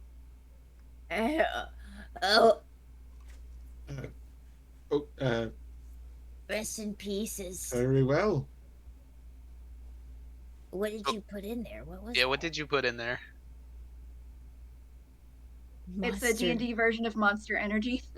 Oh. Which who y'all knows what it Nothing is? but chlorine. No. The waitress pops in. Are you talking about the blood of that red heifer? What? Well, I heard that gives you wings.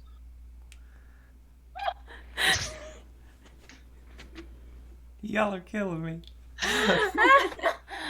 Wow. That was good. No. Misty step and I'm gone. God, That's called a Sierra Misty Step. Oh. Bryony's caffeine level, I can sound. What? It's in Look the at chat. Variety's Which caffeine chat? level. Oh no, the So Twitch. many Twitch. chats. I know there's so many Oh, I chats. don't look at the Twitch chat. What did the Twitch chat say? Oh, you should. There's a Bridie's- lot of chaos. Yeah. Bridie's caffeine Sorry. level. I can Yeah. see sounds. Yeah. All right. So you guys are okay. Caffeine gets brewed. It tastes fucking delicious. Whoever drinks it. Yeah. Oh, I think we're all gonna drink it. Yep. This is a Yeah. terrible idea, but Bottoms up. Bottoms up. You take a drink, I'm- and it's the most delicious thing ever. Very aromatic, and it's like it's freshly like brewed coffee, and like just the taste of that alone is amazing. But yeah, you guys get a real good energy boost off of that. And the waitress, she just looks at you. Now, if all y'all gonna be staying up, just gonna remind you, right here, right now, 3 hours time, you're gonna crash hard. That stuff will take the wind right out you. good to know. Is that a challenge? No, No. I'm pretty sure it's not. That's not, darling. That's a guarantee. Time is it right now? We're looking at like midnight, 12:30. Okay. We should go now and make the most of the time. Very fast. So, because there's so much that went on, what are you guys doing? Going to search and see if we can find any other circles. Thinking about any other large areas like the stage that there might be a circle at, and see if we can find any. I was thinking of sneaking into the town hall and seeing if we could find the city records of like who Break planned the in. city, who built it. She's like, I need to drink that. And I'm thinking. All y'all make a history check. She's just running in circles Yeah, around that the sounds group about right. constantly. Even me? Oh. Everybody. 18. Oh, wow, that was really good. 18! Oh shit. Yeah, I rolled a 19. Well, Mine's you I only beat got me. an 11. I know things. I know stuff. You drink and you know things. And Spleen has the zoomies. She's running around like, I know stuff. What's 2 plus 2? 4. Holy shit. Wow. Spleen, roll at 1d4. 4. You gain 4 hit points, temporary hit points. Oh my god. Until the caffeine wears off, and I'm like, huh. Then you lose 12. So all of you are thinking about the like open areas that might have any powers like that. The only things that could really have that are like center squares of the districts. So there's one in the military, one in Iron Bridge, one in the Noon Square, which you'd potentially may have found something. There's one in Mead Meadows, but you're pretty sure Mead Meadows is not going to get hit because it's all dirt, and you know it's all dirt out in here. Probably gonna look at the military district if security's not super tight there. Yeah, we looked at the smoke earlier and it was hard to tell, but it seemed like it might have been coming from the military district general direction. And Yeah, even you're beyond absolutely that, right. Howard's thinking if they want to hit a place that'll cripple the town, it's going to be the place where the guards and the military are based. Mhm. It may also be the place that supplies the military. Mm-hmm. How long does it take to get there from here? From here, it's basically one end of the town to the other. You're talking about an hour. All right, and well, let's minutes. go. It's just, you guys head out, you guys go, and the waitress says, well, if you find anything, you're always welcome here. Coffee's on me, because you guys have actually been keeping me entertained quite well. Please, Thank you. It is Much appreciated. obliged. just remember little old me when you go out adventuring. We will. Will do. Indeed. Right when Is- Spleen leaves, she's gonna lead in the group and say, what's her name again? Wait, who is she? God, let me No, look at yeah. notes. I never actually gave a name. Oh, you didn't. You didn't. That's right. And he She never dodged will. that question when we came in here the first time. Oh, did I miss that? Because she would have given her name if she was asked. She just never Oh. did. Well, So if I you don't did know if ask, we ever asked the first time. if you did ask, I would have given the name. So that's We'll call her Magic say, hey. Mom. will do. And I turn back. Hey, what's your name? Oh, that's right. We never did the introductions, right? I kind of like the mystery feel of all Magic this. Mommy. Magic. Okay, no, we're not gonna do that. My name is Barilia. All right. If you don't give us Nope. your name, we'll find you a worse one. You said Virilia? Dorilia. Dorilia. Really? I will write it out for you guys. Yes. Okay. Howard. And I'm- What's wrong with Magic Mommy? Howard or Goose. Some people refer to me as Goose. It's a long story for another time. That's okay. Everybody has a nice and interesting name. So, you're the goose? What about you, little one? Spleen. Spleen? Yeah. Somehow that seems fitting. It's Point. a compliment. Points out to Bryony. Your name, sweetheart? Oh, Bryony. Bryony? That's real nice. Well, Mr. Halsteri and I already knew your name. Indeed. Don't forever forget a patron that comes through, especially one that pays so well as you. Always a pleasure. As you guys leave, you just hear a quick sharp whistle. Hey, one for the road. She throws all of you all a bunch of apples. Thank you, Mom. Well, thank you.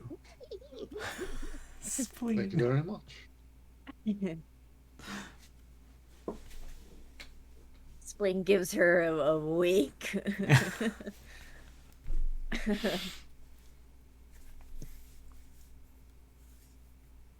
She just turns around and goes back doing her business and whatnot. You guys go right up to the military district. There's very much a direct line because there's a lot of like main Yeah. roads. And we've So had a it's lot not- of caffeine at this point. And you've had a lot of caffeine. You guys get there. What normally would take an hour and 10 minutes, you get there in 45 because, well, the power of caffeine just goes. We're just chasing Spleen the whole freaking way.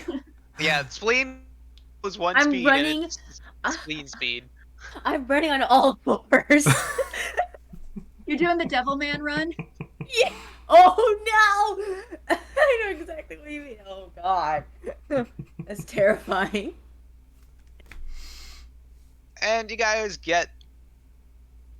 as you guys are getting closer, you're smelling the smell of fire like it was back at the festival. But it's like it looks as if, or it smells as if it's not as prominent. So you put two and two together. It's probably whatever had happened is already done. Okay. How many guards are there around? It's kind of like the same standard affair with what was at the festival when you guys were searching about the last time. So there's a handful of guards, people,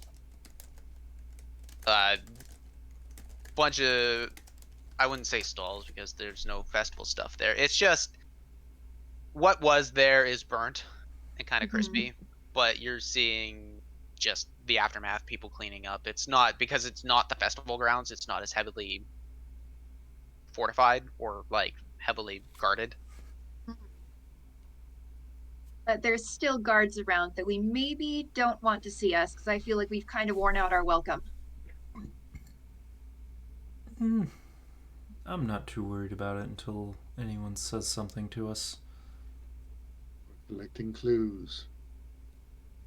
All right. If they want to ask questions, they can ask it to me. Hmm. That will be a problem. Yeah, A well, problem let's for just, them. Let's just get to it and start looking.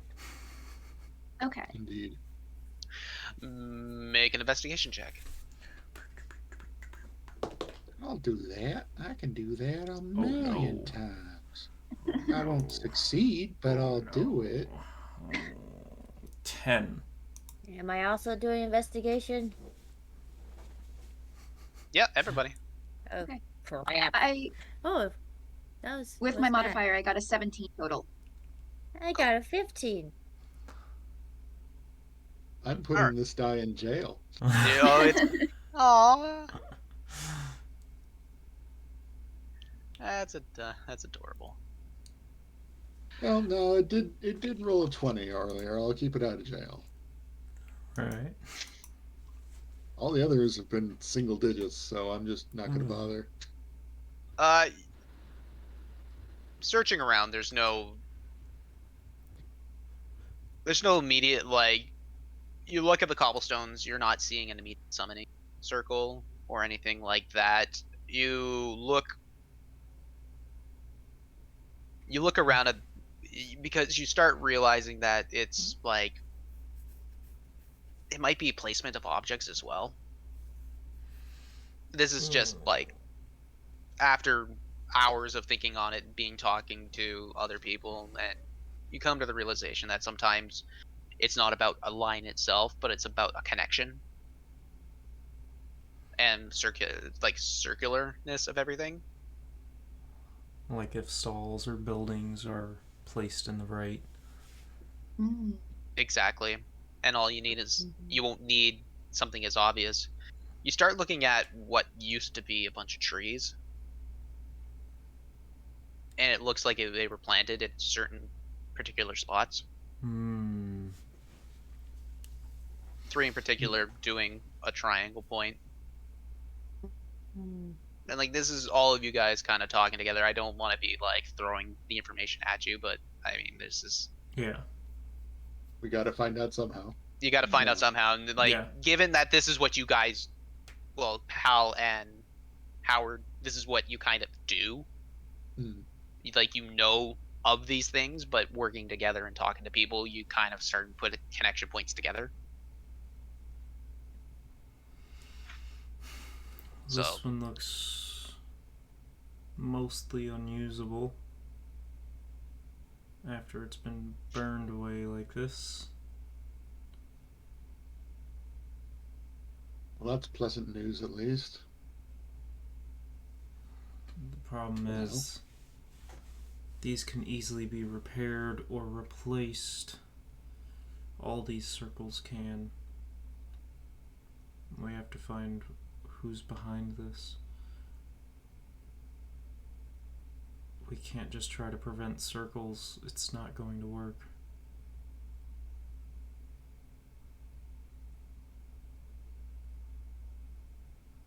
Can't very well ask someone to outlaw circles. That would be, I mean, ridiculous, really. How would you drive a cart? Ovals. That would be interesting.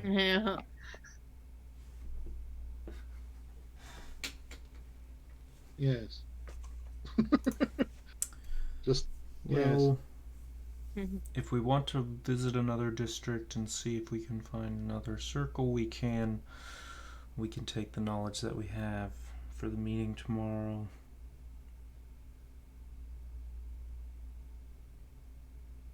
Right.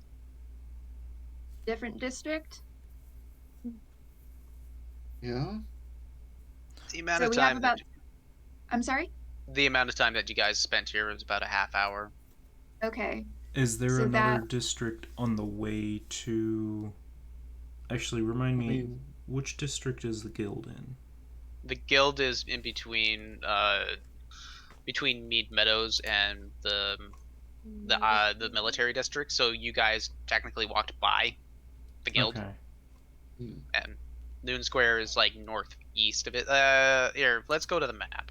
You guys are already there. Mm-hmm. Let me get there. So you can see what's going on here. So like where you guys are on the map is basically where the guild is. In fact, let me bring this over to the combat window so that chat can see it too. Let's do it up. And like this isn't a 100% recreation, but it gives you an idea. It gives you an idea of the 4 districts of it.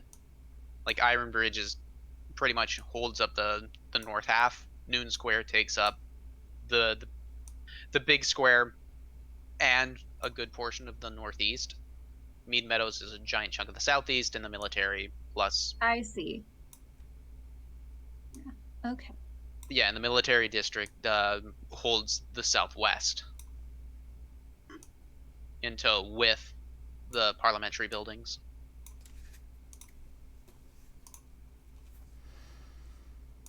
Because I'm thinking about our 3 hours of caffeination and imminent crash. Mm-hmm. Bear with me, I do want to Trying to check time out it so the we Iron get back Bridge to the guild hall district. just in time. The Iron Bridge. Well, Roughly how long would it take us to get to Iron Bridge? Iron Bridge? From where you are, like to get to the district line, be about half hour. If you wanted to get to the center square, be about 40 minutes. If we're I'm willing quick, to take that risk. let's be Feeling quick risky about it. tonight. Let's hit the Iron Bridge.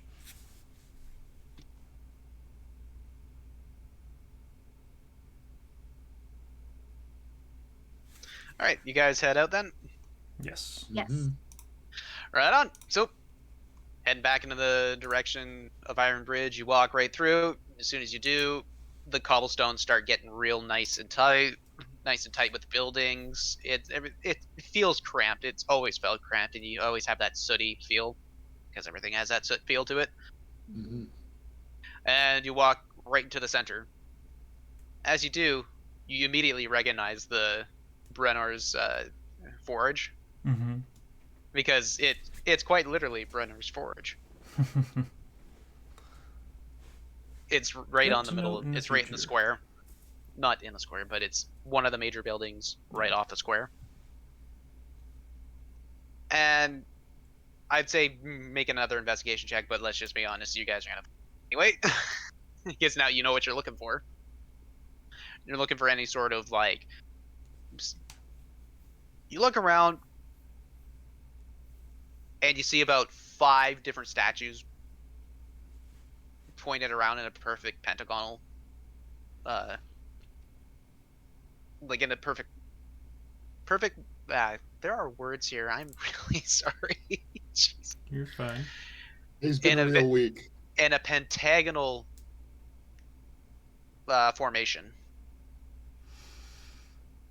There isn't anything visibly connecting them, but it just looks as if there were 5 points, and each one of these statues represents one of the major facets of the district itself. So there's one guy holding up a hammer with an anvil beside him. Another one's like your alchemists.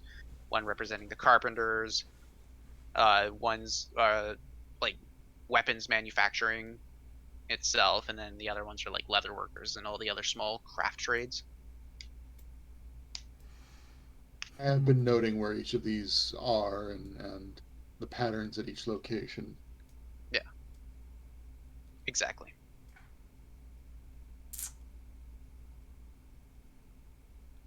So you're not too sure, but I don't want to go. you got a pretty good inkling that this might be what it is. I don't want to go vandalizing something obvious like the statues that would easily come back to us if we present this information tomorrow. People might get upset. That's a bit, yes. But it's noted. We'll bring it up tomorrow. Let's get back to the guild before we crash too hard. Agreed. You start walking back. It's gonna take about. You can head through Noon Square. Nobody's gonna stop you there.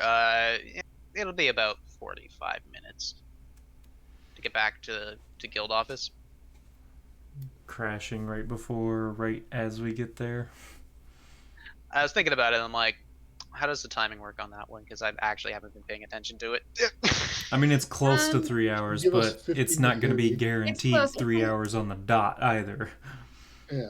Yeah, it's just under 3 hours. Everybody make a Constitution saving throw. Good way to do it. Wonderful. I like it. Except my dice went way over there. Oh, fuck. 21.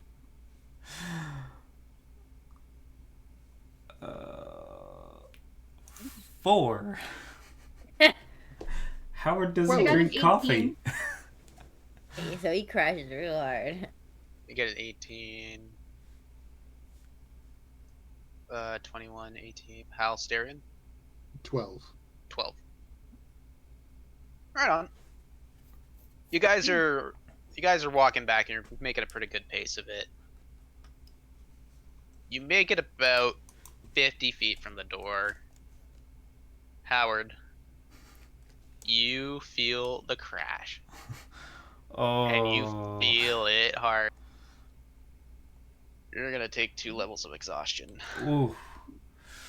Oh Okey-doke. my god. You know, you can't put an elf to sleep with magic, but you can absolutely knock them the fuck out with food and drink. Mm-hmm. Noted. And because of an elven dietary, you metabolize it rather quickly. I am tired. Let's sleep. Oh, shit. Yeah, He is yeah, zombie walking, half Ye- eyes ye- closed. You're dragging ass now. And you guys eventually get in. You see Glam. You say your hellos. You know, the death stare between Spleen and Glam. Glad. I held the door open before she got here this time. Yeah. Yeah, that's right. Spleen, do you kick open the door? Wait, who makes it first? Dexterity saving throws. Let's do it. Not me. All right. Except for Howard. Absolutely not me. Except for Howard. Oh no. 19. Oh, shit. Oh, I rolled a 3. Oh, shit. I got an 18. Ooh. Oh. So close. So I almost got there. You almost got there. I mean, now, Bryony, here's the thing. Because you know what Spleen's gonna do, I can allow you to cast a spell as a reaction. All right. Let me see. Alright, you gotta think quickly. This is gonna be like a 5-second thing. You can't do it in 5 seconds. It's gonna be Fine with 5, 4, 3, Person. 2. Ooh, I What? cast Druidcraft. And it blows a small puff of wind in Spleen's face and distracts her. I'm gonna have to make her do a roll, but I do not know which one. It's Charisma. I feel like charisma cantrip? because it's your presence. It's a cantrip, so it's gotta be weak, but like I wanna say Spleen make a concentration check. what do I do for that? Constitution. This is what I'm gonna do. Bryony, Ah, roll contested d20s. Okay. Simple. I like it. All right. Contested d20s. Whoever rolls higher gets their Okay. success off. this dice has been doing me well so far. That's either really good or really bad. Oh. What'd you get? I got a 16. 16. All right, so Spleen. Ah! Run right to the door. Druidcraft, a puff of smoke. Ah! What? She trips, rolls, hits the door. Flat out Scooby Doo's it. And the door opens because Clam was on the other side waiting. I fall to the floor. Well, you guys have been up late. Oh, what the hell? Heard about Who what did went that? on? Hello, Gland. Spleen. I didn't break your door this time. The guild store. I don't know if I still want to charge you or not. Long night. Very Hi, long Glam. night. You're welcome, Glam. Good night, Glam. That was you. Hello, Bryony, Bryony. Thank you, I Bryony. trusted you. Have a good night, Bryony. I trusted you. You're just dragging Spleen up the stairs, Bryony. Why? And Howard. Howard's just kind of trudging along. Hi, Glenn. You look nice. Eyes closed. Oh, Howard. It's okay. Just go upstairs. You'll be fine. You guys make it upstairs, and everybody feels the crash. Everybody takes 2 points. Question.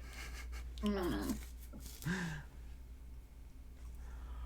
Is that something I modify on my D&D Beyond? You can if you Yes. like. It's under conditions. Yep. You click conditions Right that's under your underneath HP. your HP and scroll down and you'll see exhaustion, you see the levels and you click 2. This sucks. You can actually open up the Oh. exhaustion levels too, and it will tell you what each level does. Because Because you, first one is you gain more effects for each level. Oh, that is handy. Wow, we reach love 6. D&D Beyond. Do not reach 6. That is a very bad thing. Oh yeah, Yes. yeah. Mm-hmm. 6 is a death. Straight 6 up. you die. Dead. You move Let's the go speed drink of- more coffee right afterwards. I feel like these will give like the most powerful like bowel movements because coffee. Like I was feel like thinking this of is that earlier. It's like, does that like, affect these are like Howard's juice? catatonic. Roll for shits. Yep. Yeah, roll for Can bowel the toilet make movements. a Constitution saving throw? Yeah, you make. No, I'm not going to go into Ooh. details of what I want to try to do there. So you guys do sleep. You remove the effect of 1 exhaustion Okay. when you do your long rest. So you guys will have 1. It was a very powerful caffeine boost. Oh, now I don't know stuff. It helped. It got you through everything you needed to. Yeah.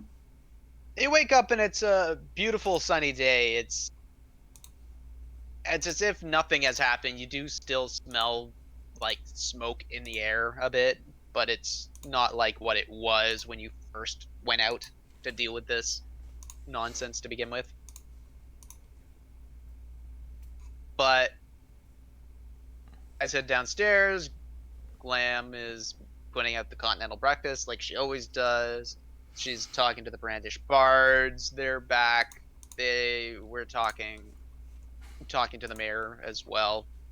And do you guys want to roleplay this out, or?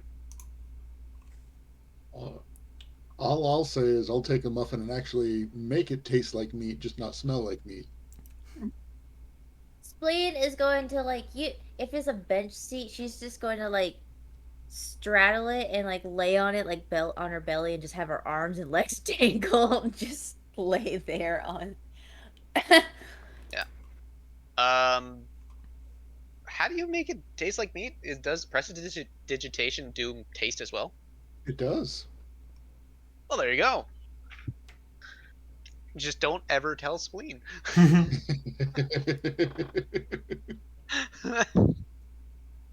You're Right on. an ass. Oh my god.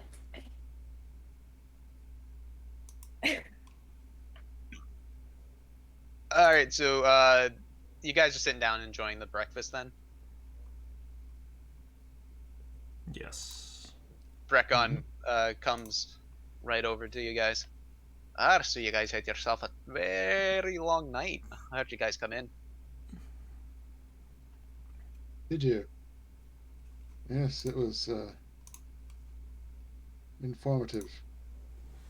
Well, that's good. Oh, it's you, Richard. I am still mostly asleep, leaning on my hand, and my eyes are closed. Did the fight with the elementals really take that out of you? Late I don't know. You night. should ask your mom. Like, alright, so she's not a morning person. Neither are you, but you're in the other direction of her. I'm gonna talk to the most sensible people. As you're laying there, spleen. Oh, that was a good. Lenol comes up to you, and that's the giant, the giant buff dragonborn lady. Can't handle 2 elementals. Yeah, but your mom can handle 2 of my fists. She gets up and just wobbles a bit. I will fuck you up. I meant to add up to it. I mean, if you want that first option, do it so good. But your mom also liked that first option. I say, My head hurts. As she just starts cackling. It's a dragonborn laugh, as if you've ever heard one. As you look up at her, you see just like a sparkle in her eye. You see like the shimmering go right down her back, and you just as she breathes out, it's like a huff of smoke, but with electricity that comes out with it too. Just. I look forward to fighting you soon. She just turns around, walks away, grabs a piece of meat off the table. It's complimentary ham. It's not exactly. Oh. It just takes the bite out of it. Is that what it's like to chew 5 gum? A lot Killing of weird me. product placements this time. Oh. Killing me. Killing me. I'm sorry. Why is it product puns? That is the name of the game this episode. Product puns. Mm-hmm. Production of puns. I cannot wait to smash her freaking face in the ground. You think she can? You think she can lick her eyeball just like those lizards? You think she can do that? I can't say I've ever seen it before. Lick your eyeball for me. She's gonna yell that out to the dragonborn. She just turns around. Just stares. I know Sorry. you can.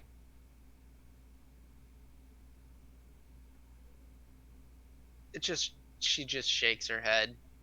Brecken just leans over to you, spleen, knocks you on your shoulder. You realize that's kind of the first time I've ever seen her not have words for anything. I'm impressed. That's its own victory. That's because I'm awesome. My head. And Boren and Shasan they're kind of talking to each other, and they look over to you guys. Like, you guys did, Boren, you guys did actually deal with these, right? The elementals beforehand? Yeah, multiple times. We did. Yes. Interesting. And I don't think it's the end of them. Nope. What makes you think that? He cocks his head just curiously. There's been a lot of evidence of planned use of these things. happening and in all these different places, and it's just people can easily make things that they need for them to appear. It doesn't have to be some dramatic, swoopy doopy magic crap. You can literally use, I don't know, shit buckets in a circle and it'll work. I am rare in magic. I know that doesn't work that way. Are you sure? Quite. I would hate to see what they would use buckets of shit to summon. Shit elemental, duh. I don't know that those exist, but I don't want to find out. Howard and Halsterian Oh, make no. a history check. Oh no! Wait. Oh no! Oh, it's low. Thanks, fuck. Tress. Maybe. What the fuck, dude? 9. Spleen, obviously. That's what it summons.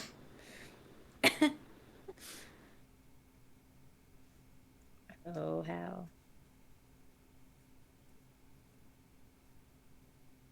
What'd you get, Hal? 13. You got 13? Mm-hmm. I mean, when you were doing your studies at the academy, you heard like during your artificing classes and constructs and whatnot, you'd heard jokes about the manure golems, but that was just kind of it, just childish things where you kind of just think of the most stupidest shit, or like the stupidest things you would try and create with magic.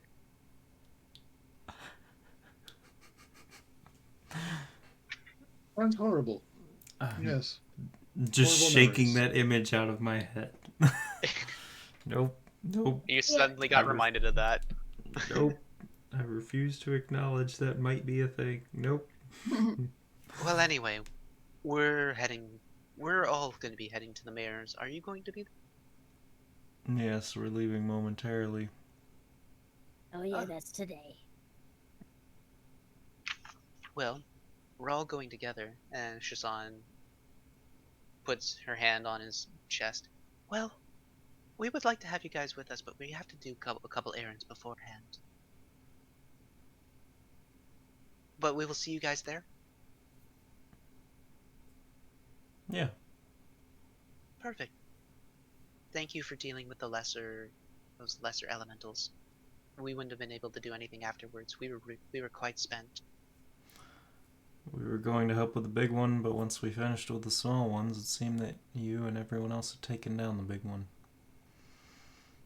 It's okay. We've been doing this for a while. It's kind of what we do. And I mean, it's what you guys will do when you eventually get strong enough. And I'm not saying you're weak, but you know. You can You'll always find- be stronger. Exactly. And you'll find your rhythm.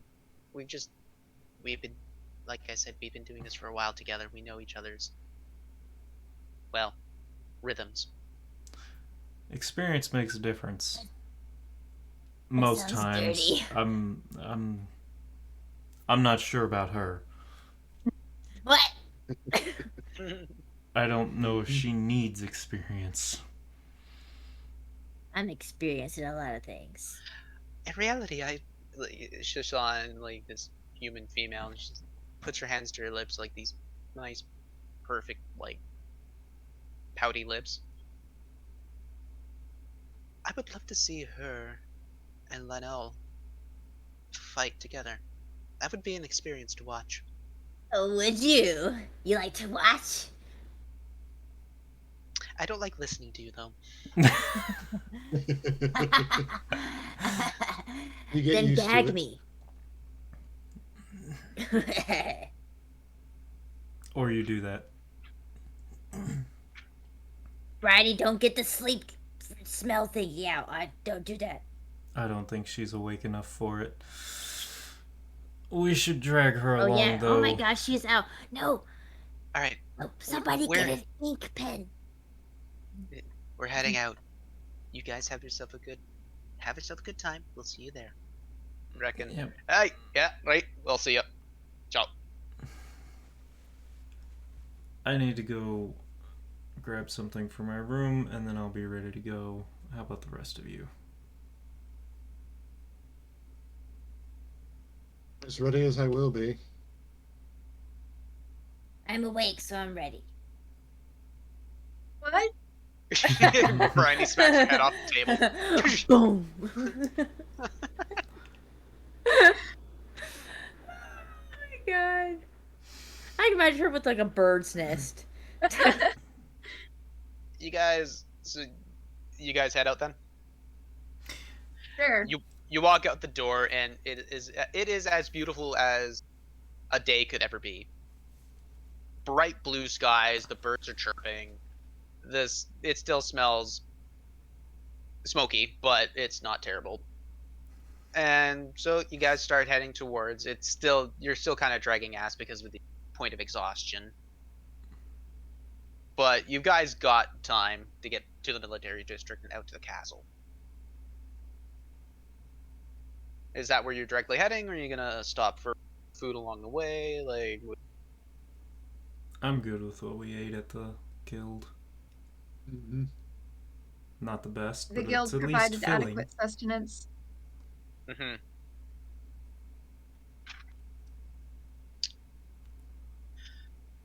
Uno momento, please.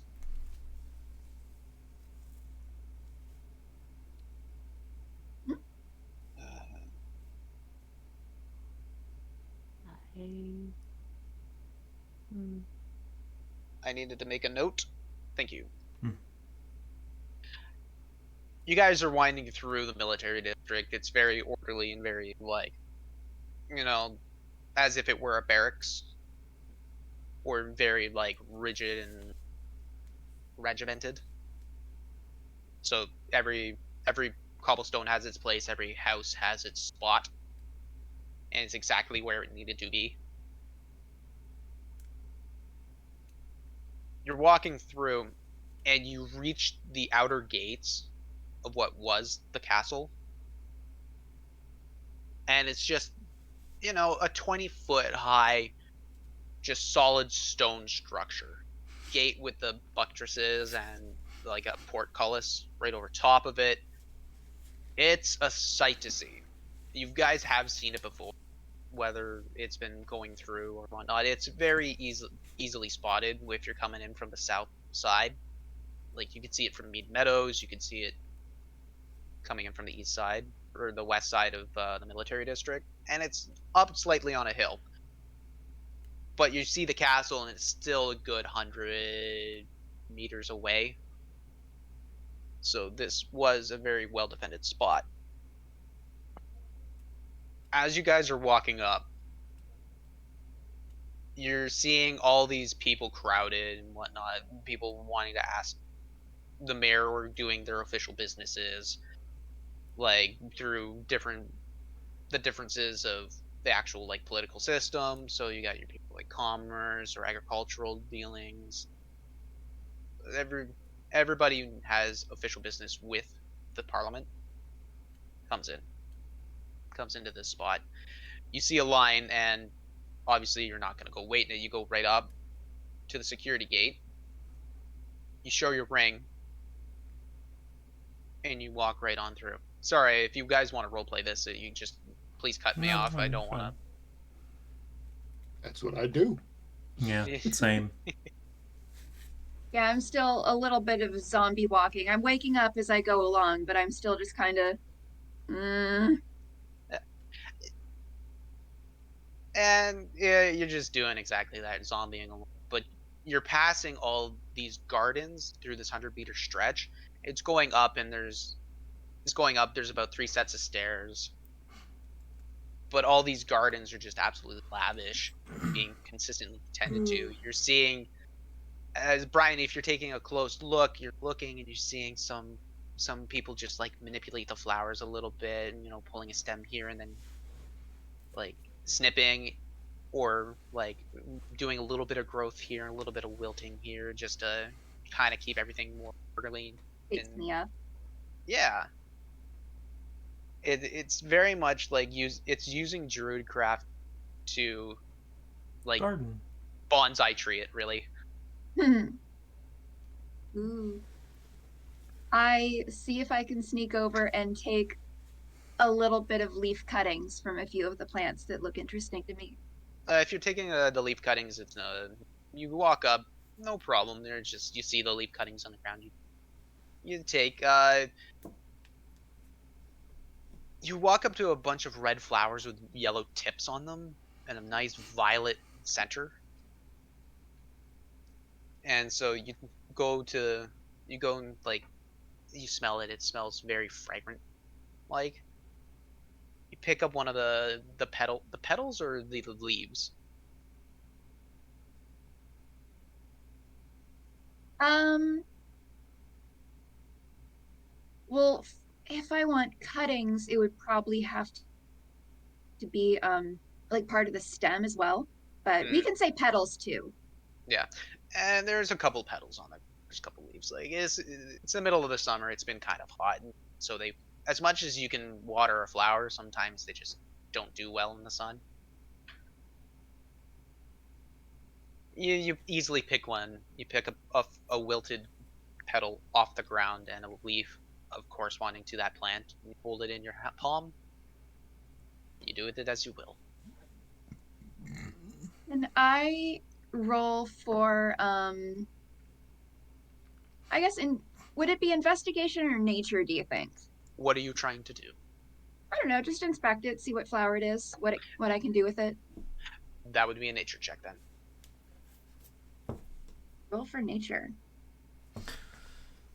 And I think those are a disadvantage for us because of Yeah. the exhaustion Oh, yes. Yeah, disadvantage because of the exhaustion. Yeah. on ability checks. I have -1 disadvantage, right? You Disadvantage roll it. is you with roll two d20s worst and you two. take the Oh. lower. Yep. Lower roll of the two. Well, lowest is a 3, but +3 with my nature I have a 6. You feel like you've seen flowers like this before out in the west side of Anver, the capital city. But they also kind of look like another flower that you've seen west of Solness. So it's hard to pinpoint. It could be a purple wild heart. It could be yellow tip brashed fever. It's hard to tell.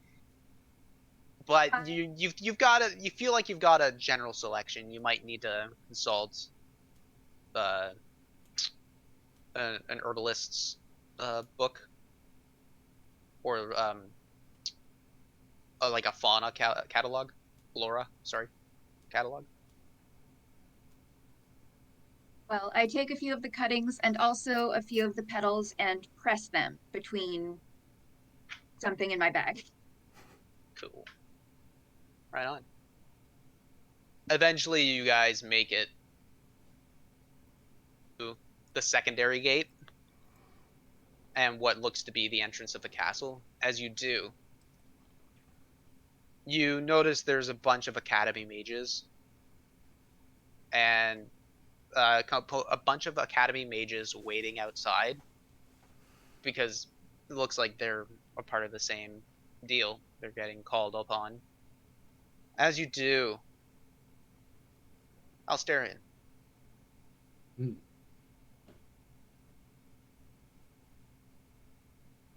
You spot an average heighted humanoid with almost ice blue skin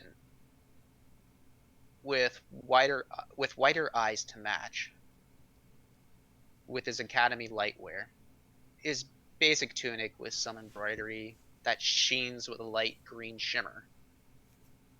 It's Elris. And Oh, yeah, as he's like shifting and stepping off, like he's just kind of shuffling, kind of being bored and impatient. You notice a crimson tiefling standing right behind him with this haughty demeanor and blazing molten eyes. with black and yellow. He's also in his Academy light wares, but is more decalled with more ornate and expensive jewelry. It's Jarok. Mm.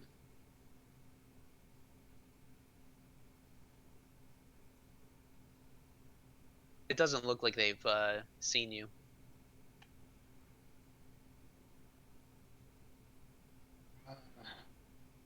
Still hesitant to approach Jarok, but it's been quite a while since I've seen Elris.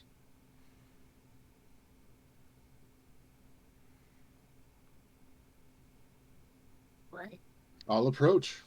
You'll approach. As you do,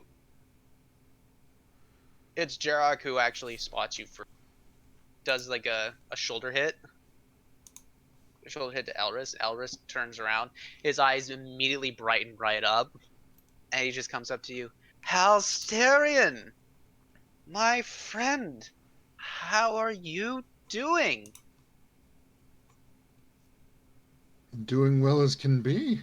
Oh, you look so good! Oh my god. When did you grow this out? Oh, that's been a month or so yet. A month? Ah, jeez. I wish I could grow hair like you tieflings. I'm still jealous that Jarok has to shave once a day. And Jarok comes right up. Hal.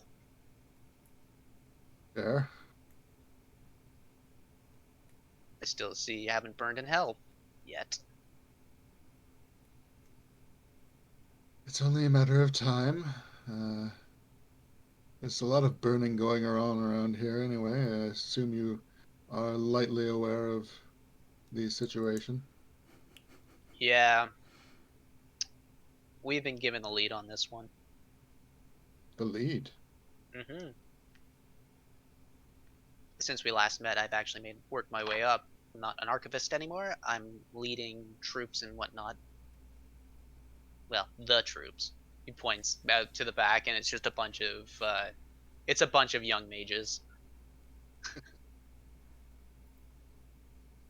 And Elris looks over.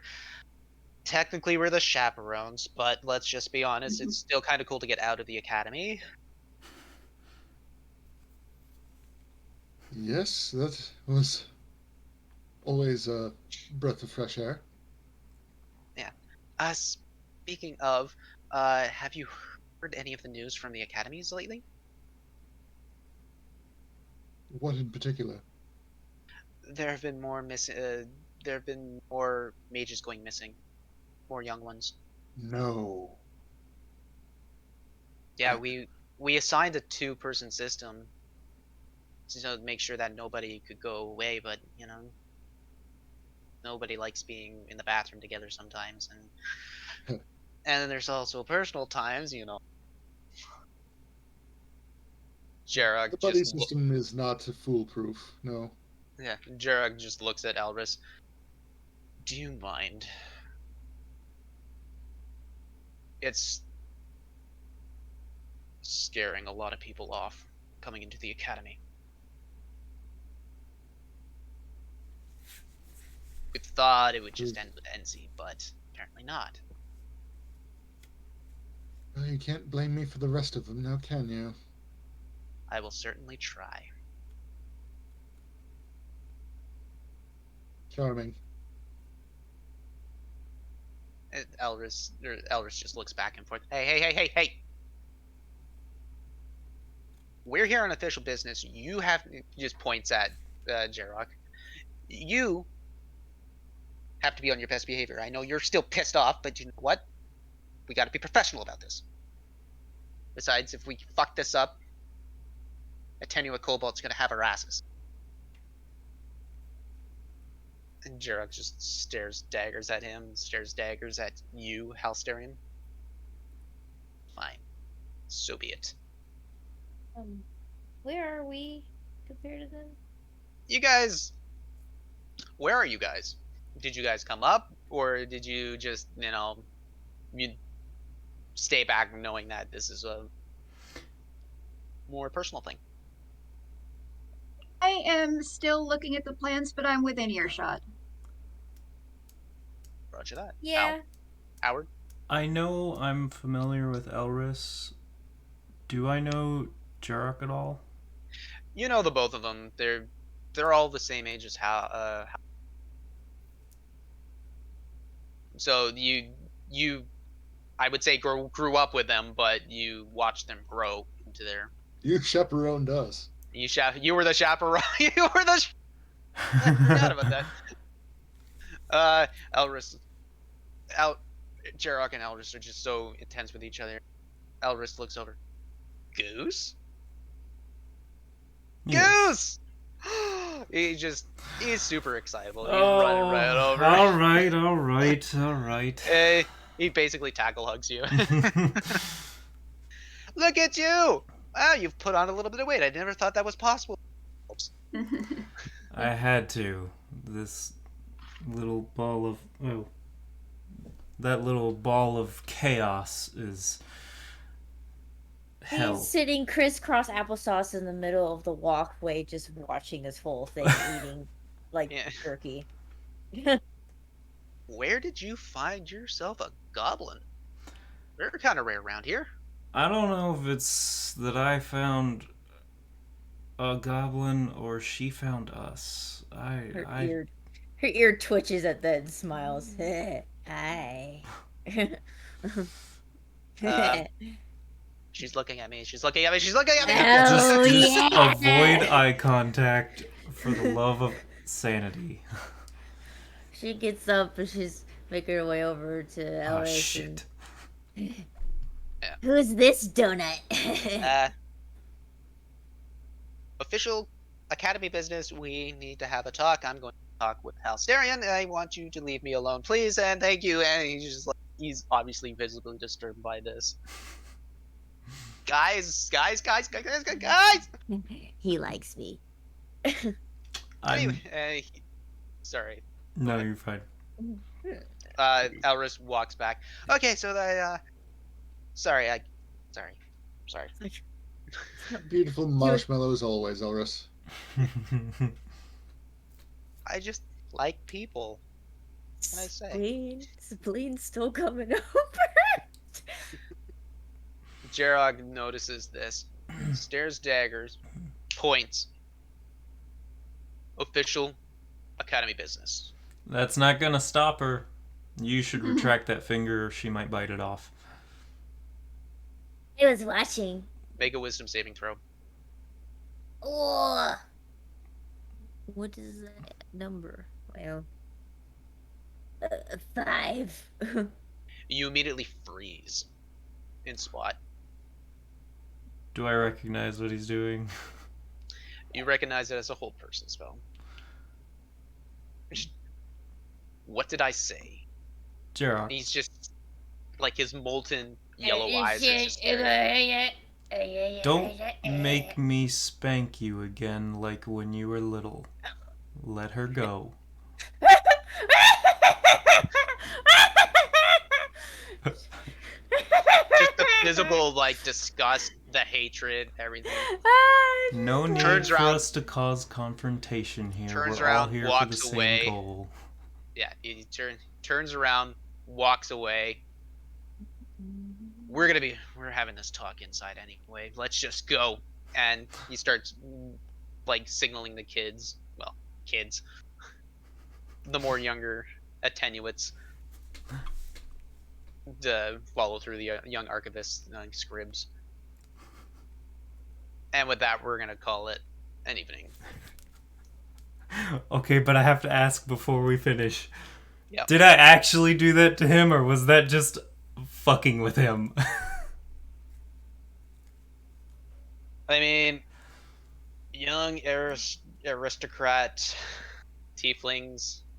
I never got a spanking. Yeah, you spanked his ass. Yes. I love it. And Spleen's just frozen and laughing through her grinning teeth. Alright, guys. Hearing that. I want to thank D&D Beyond for sponsoring us and helping us out with all of our rolls and our exhaustion levels and dealing with the tomfoolery shenanigans that we have. I'd also like to thank Heath at Lucky Dice Cafe for helping us sponsor. If you're ever in Huntsville, Alabama, please give them a lookout. Heath is always there, running games. And I hope all y'all had yourselves a good night. And I just want to say, do you dare to imagine? Have a good night. Have you ever fought a dragon and stormed its mountain lair? Have you ever killed a vampire and seen the evil in its lair? Have you ever sought adventure and couldn't find it anywhere? Well, here's the answer to your call. We are the Dire Adventuring Company. Come leave behind all your cares. Adventuring Company. Come with me and see what's out there.